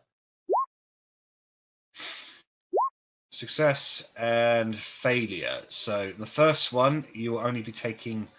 Oh, that's going to be 11 points of poison damage. And the second one, you'll take the full 20 points of poison damage.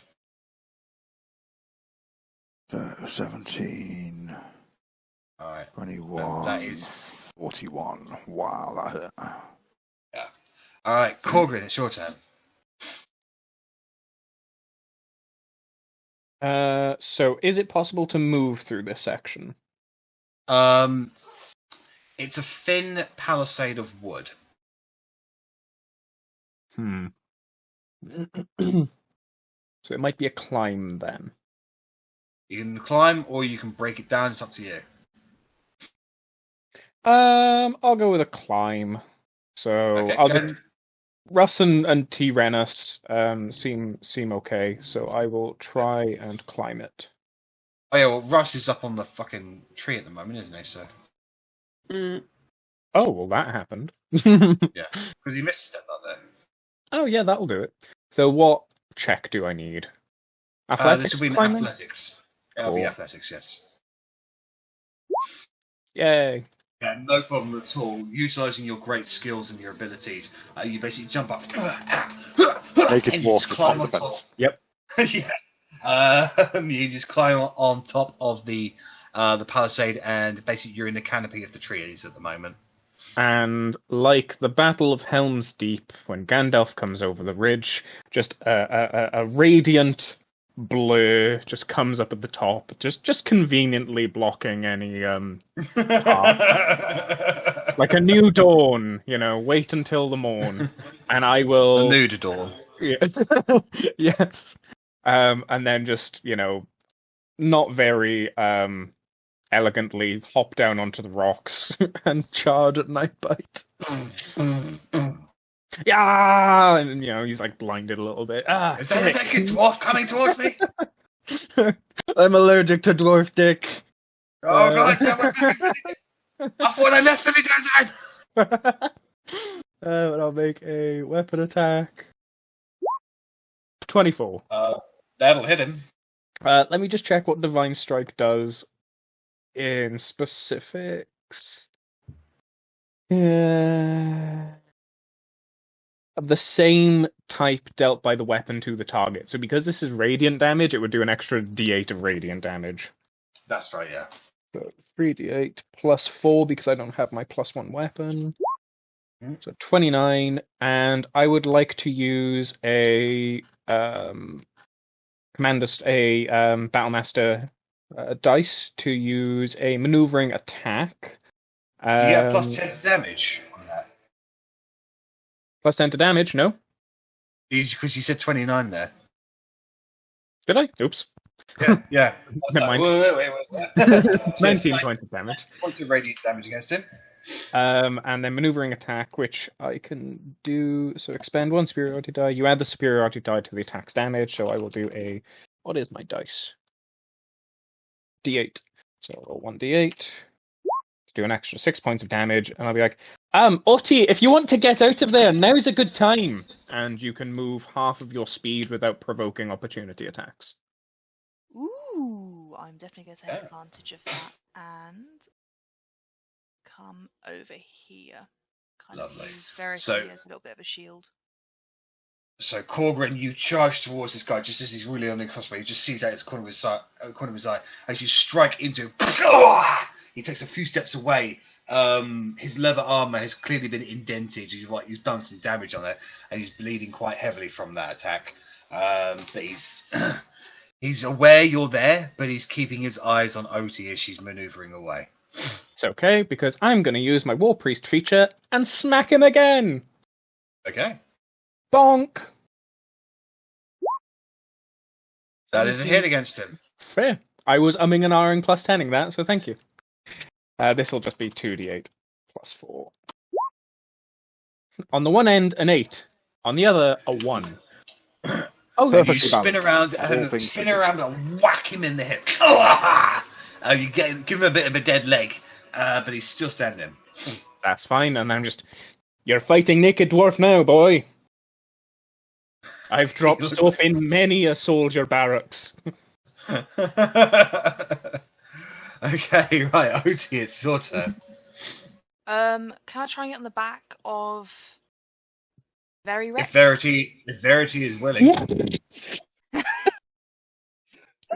So you climb Willing on the or back. downright eager. So you climb onto the back of the T-Rex Verity. I don't need to roll for it, do I? No, you don't. If she's willing, you can just climb up there. Okay, and on the way up, I'm going to... I don't like this guy still, so he's still the target. I'm going to do... Yep. I'm going to do a Ray of Frost at him, Okie dokie. because I very rarely do a Ray of Frost. That is a 9. Unfortunately, the 9 misses. He sees it coming towards him and he just ducks underneath the water. Alright, and bonus action, I'm just going to do Second Wind. What the fuck Yep. was that? I tried to click on show spell description for Ray of Frost. Yeah, it only works for your own character sheets. Otherwise, roll Yeah. 20 cries. Yeah. So you regain 8 plus your fighter level. Yeah, so Okay, 8 plus points. 9, so... Yeah. I can't math. 9. 17. Alright. So that is Otti's turn. That brings us to Russ. Right. So I want to get to about here. Yep. Can I do that with If my you- movement? Yeah, if you jump down Yeah, I'll do that. into the water. I'm happy to take a couple of points of fall damage, you're saying, but No, you're jumping into the water, so you're going to Yeah. take a hit damage. okay. So yeah, I'll go to about there. If you run past Nightbite, he will get the opportunity attack against you. I'll take it. Okay. So he sees you running by, and he just lashes out with his short sword. Natural Oof. 20. 52. Can you make a con save for me, please, as you run past him? Yeah. That's a success. So you take. I won't double the poison damage for you. So that is Ooh. maximum. No, so 6, 12, 15 points of piercing plus 27 points of poison. Luckily, I still had my 3 temporary hit points. That's right. Yeah. Yay. So wait, hang on, I got confused by the number. So you took How many? 15 points of piercing and 27 points of Yeah. poison. Okay. What's that in my head? 42? 15, 42. Something like that. Yep, 42. I'll just keep clicking on the downwards arrow on my character sheet until it right. Okay, so I've made it over there. I can't move my character though. For some reason I've been frozen for a while. You should be able to move him. No, I've not been able to do it for Have you definitely got the while. arrow selected on the top left?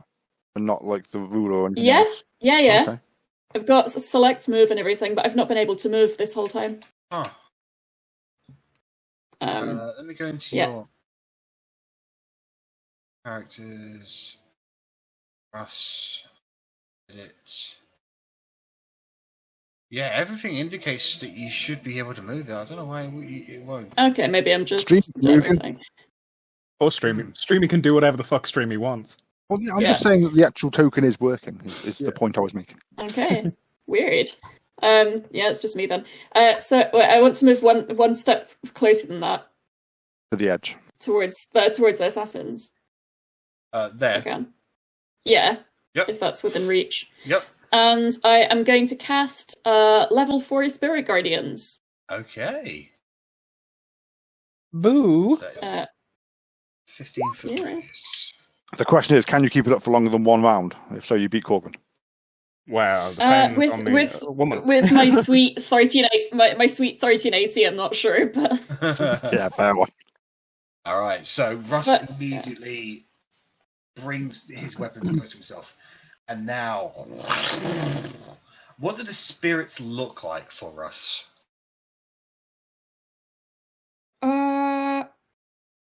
I haven't thought about that, but definitely something quite sort of like military kind of, not necessarily soldiers, but more kind of like good fighty spirits rather Yeah. than like Angel of Death shit. Okay, so effectively your old squad appears around you, and they start lunging and diving, just as they did in basic training for you. All right, so that is Russ's turn. Bonus action. I'm going to give Bardic Inspiration to Korgrin. Okay. Sorry, He I've already has got it. inspiration. Yeah, I just haven't. Oh, used it yet, okay. 'cause I'm a fool. Okay, who else is near? Otti and Verity. Or Rex, I Rex. guess I'll give it. I'll give it to Otti. Okay, how will you inspire Otti? I'll just say something like, "Don't die. You've got this." This concern for your safety is inspiring, Otti. Wow, I feel amazing. Alright, so it is Arabella's turn. So 5, 10, 15, 20, 25, 30, 35, 40, 45, 50.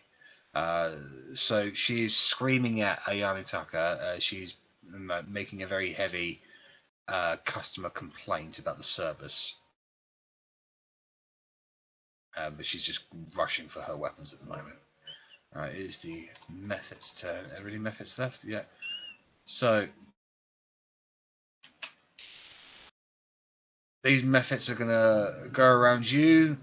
Rexity, 3 claw attacks, Rexity, I like it. 2 hits. This is 8, 13 points of damage again. That is all they can do on their turn, so it is Nightbite's turn. So Nightbite is... he needs to make a wisdom saving throw at the top of his round. Yeah, you do. He's not particularly wise. I mean, with a name like Nightbite, that 4. doesn't surprise me. If he was wise, he 4. wouldn't have trifled with us. A drow in the So middle of the that day. So that is 16 points of damage against him. So, as the Spirit Guardians shoot forth from you, Russ, just as he's got getting his balance back on from Korgrin's attacks, he's immediately besetted upon by these guardians, and he falls down off of the rack and ceases to move.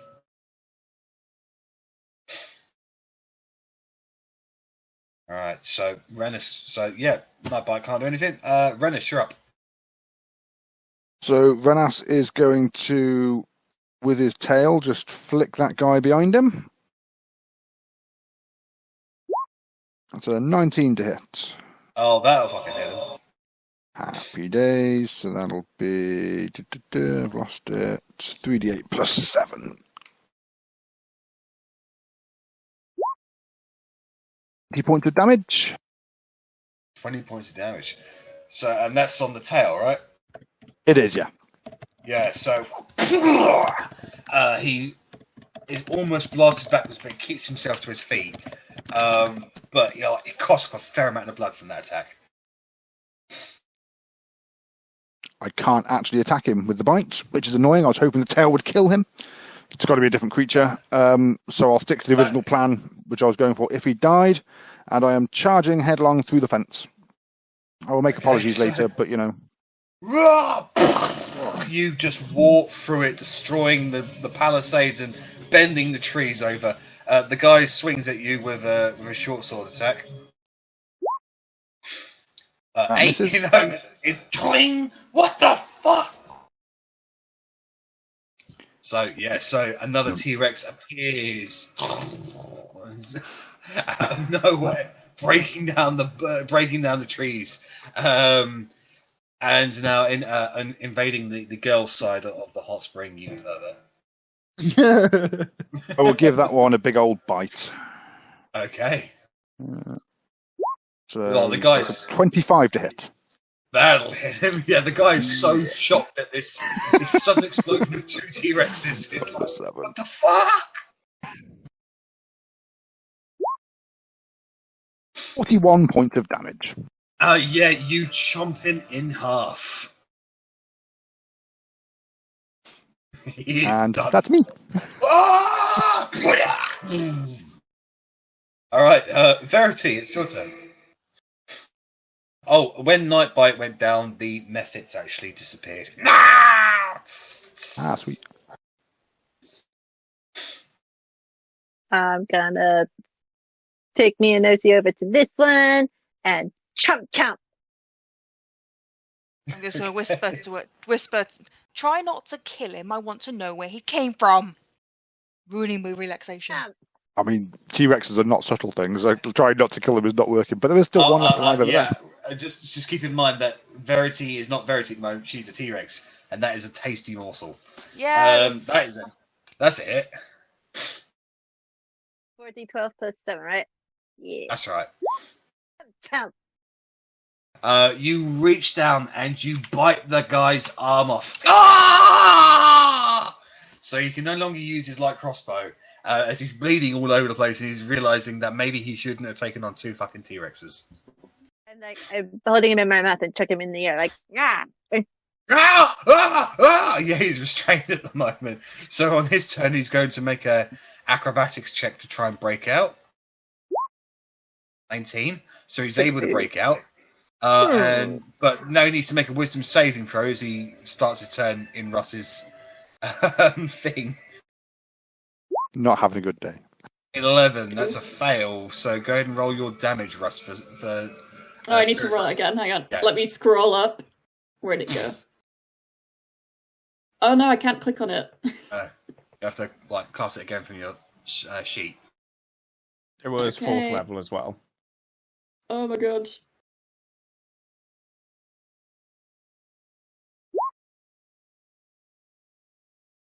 A 16 damage.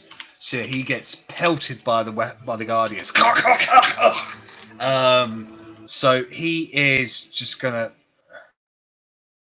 try and run away. Movement is He's hard. moving in Get used to difficult it. terrain. I know he's in difficult terrain. He can't fucking do anything. But Otti and Rexity, you get opportunity attacks against him. I'm gonna hit him with HUD. Try not to kill him, Okay. but Sure. Both hit. Roll damage. 10. 10 slashing damage. Alright, so as you hit him across the back of the head with the blunt side of HUD, he's just like, ugh! And you think in that precise moment, Otti, you've knocked him out. And then Rexity just comes along and just bites his head off.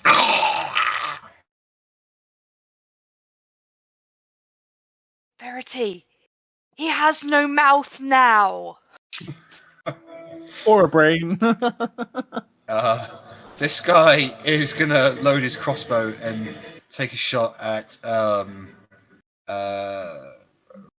Rexness. That is one ballsy guy. Because I'd be No. legging it right now. it's T. Rennas.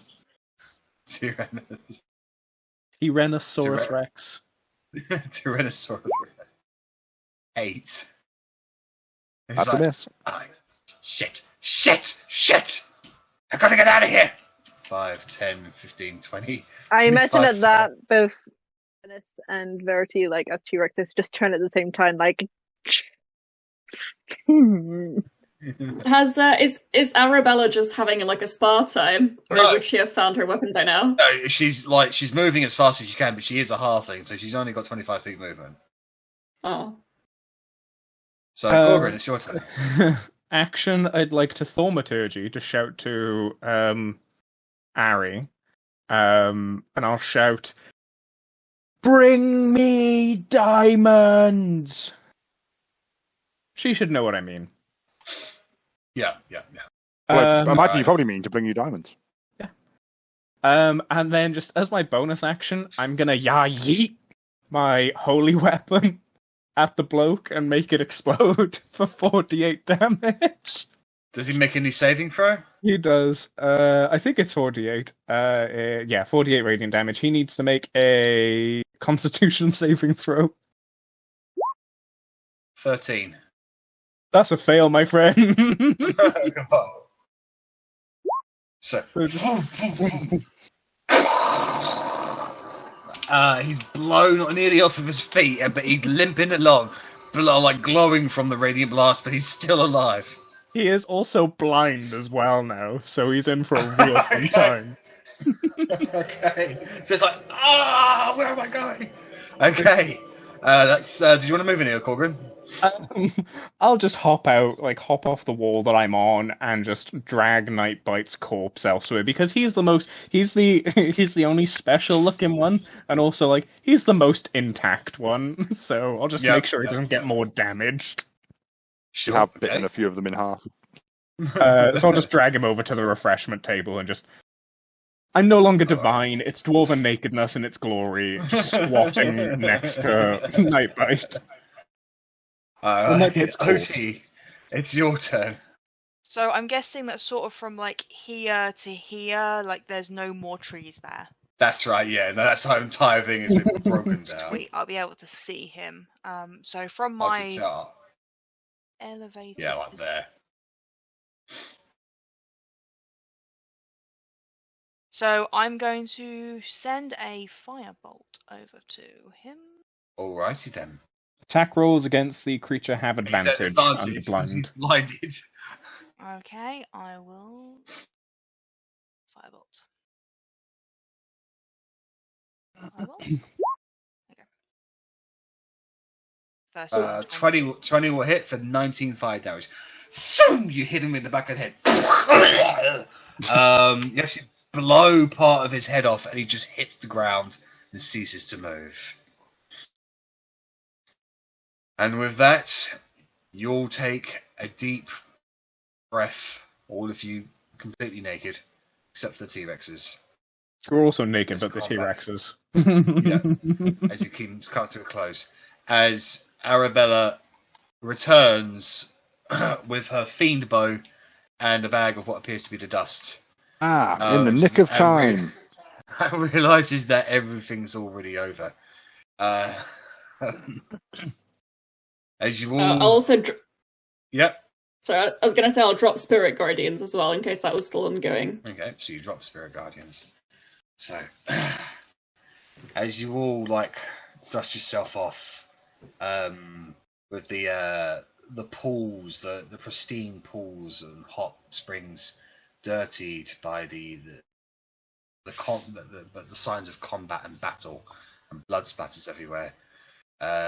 Korgrin, as you're right next to it, you realise that Nightbite is not dead. He is unconscious. Just as I'm pouring like 300 gold's worth of diamond dust out into my hand, just give me that. Is Arri naked or was she toweled? Yeah, she was naked. Like, she ran out. She didn't bother with the towel. She just went in there, got a weapon, came back. Korgrin stares, and then gets the cluster just fucking kitties or She diamonds. immediately ducks behind a nearby rock or whatever, just to hide her modesty. Understandable. Not really. Like, in the heat of combat, everybody just kind of forgot they were naked. I'm still squatting. Just leather pouch. Coin purse style. So I'm just doing the fucking diamond dust, and then I see the fucker breathing, and I just feeding the diamonds back into the bag, and if you weren't already dead, after this you're going to be. And I'll just chuck a healing word into the fucker and just bring him round. So he comes to He gets consciousness. 1d4 plus 3. Yeah. Also be a So high he gets- fucking roll too. Yeah. So he comes back with 6 HP. So he comes to consciousness. It looks like he sees 2 T-Rexes standing over him, a naked half elf and a naked dwarf, as well as a naked half-orc, riding on the back of one of those T-Rexes, all weapons drawn at him. He's just like he has like a scarf over the bridge of his nose. So you only see like his white hair and his purple white skin and his his navy blue eyes, and he just goes, takes the mask down, and just goes, "Is there a reason I'm not dead?" Otti, do you want to ask the questions? Yeah, I'll jump off of Verity and I'll come over. And I'm gonna stand here. And I'm gonna grab him by the front of his shirt. I'm gonna say, "Who the fuck are you? And why the fuck did you do that?" Orders. I don't know who you are. I just know my master wants you dead. Who the fuck is your master? Make an intimidation check. Advantage because you're naked. Otti's got abs for days. I'm so glad that my boobs are that scary. Like little daggers. I like you shake him even more.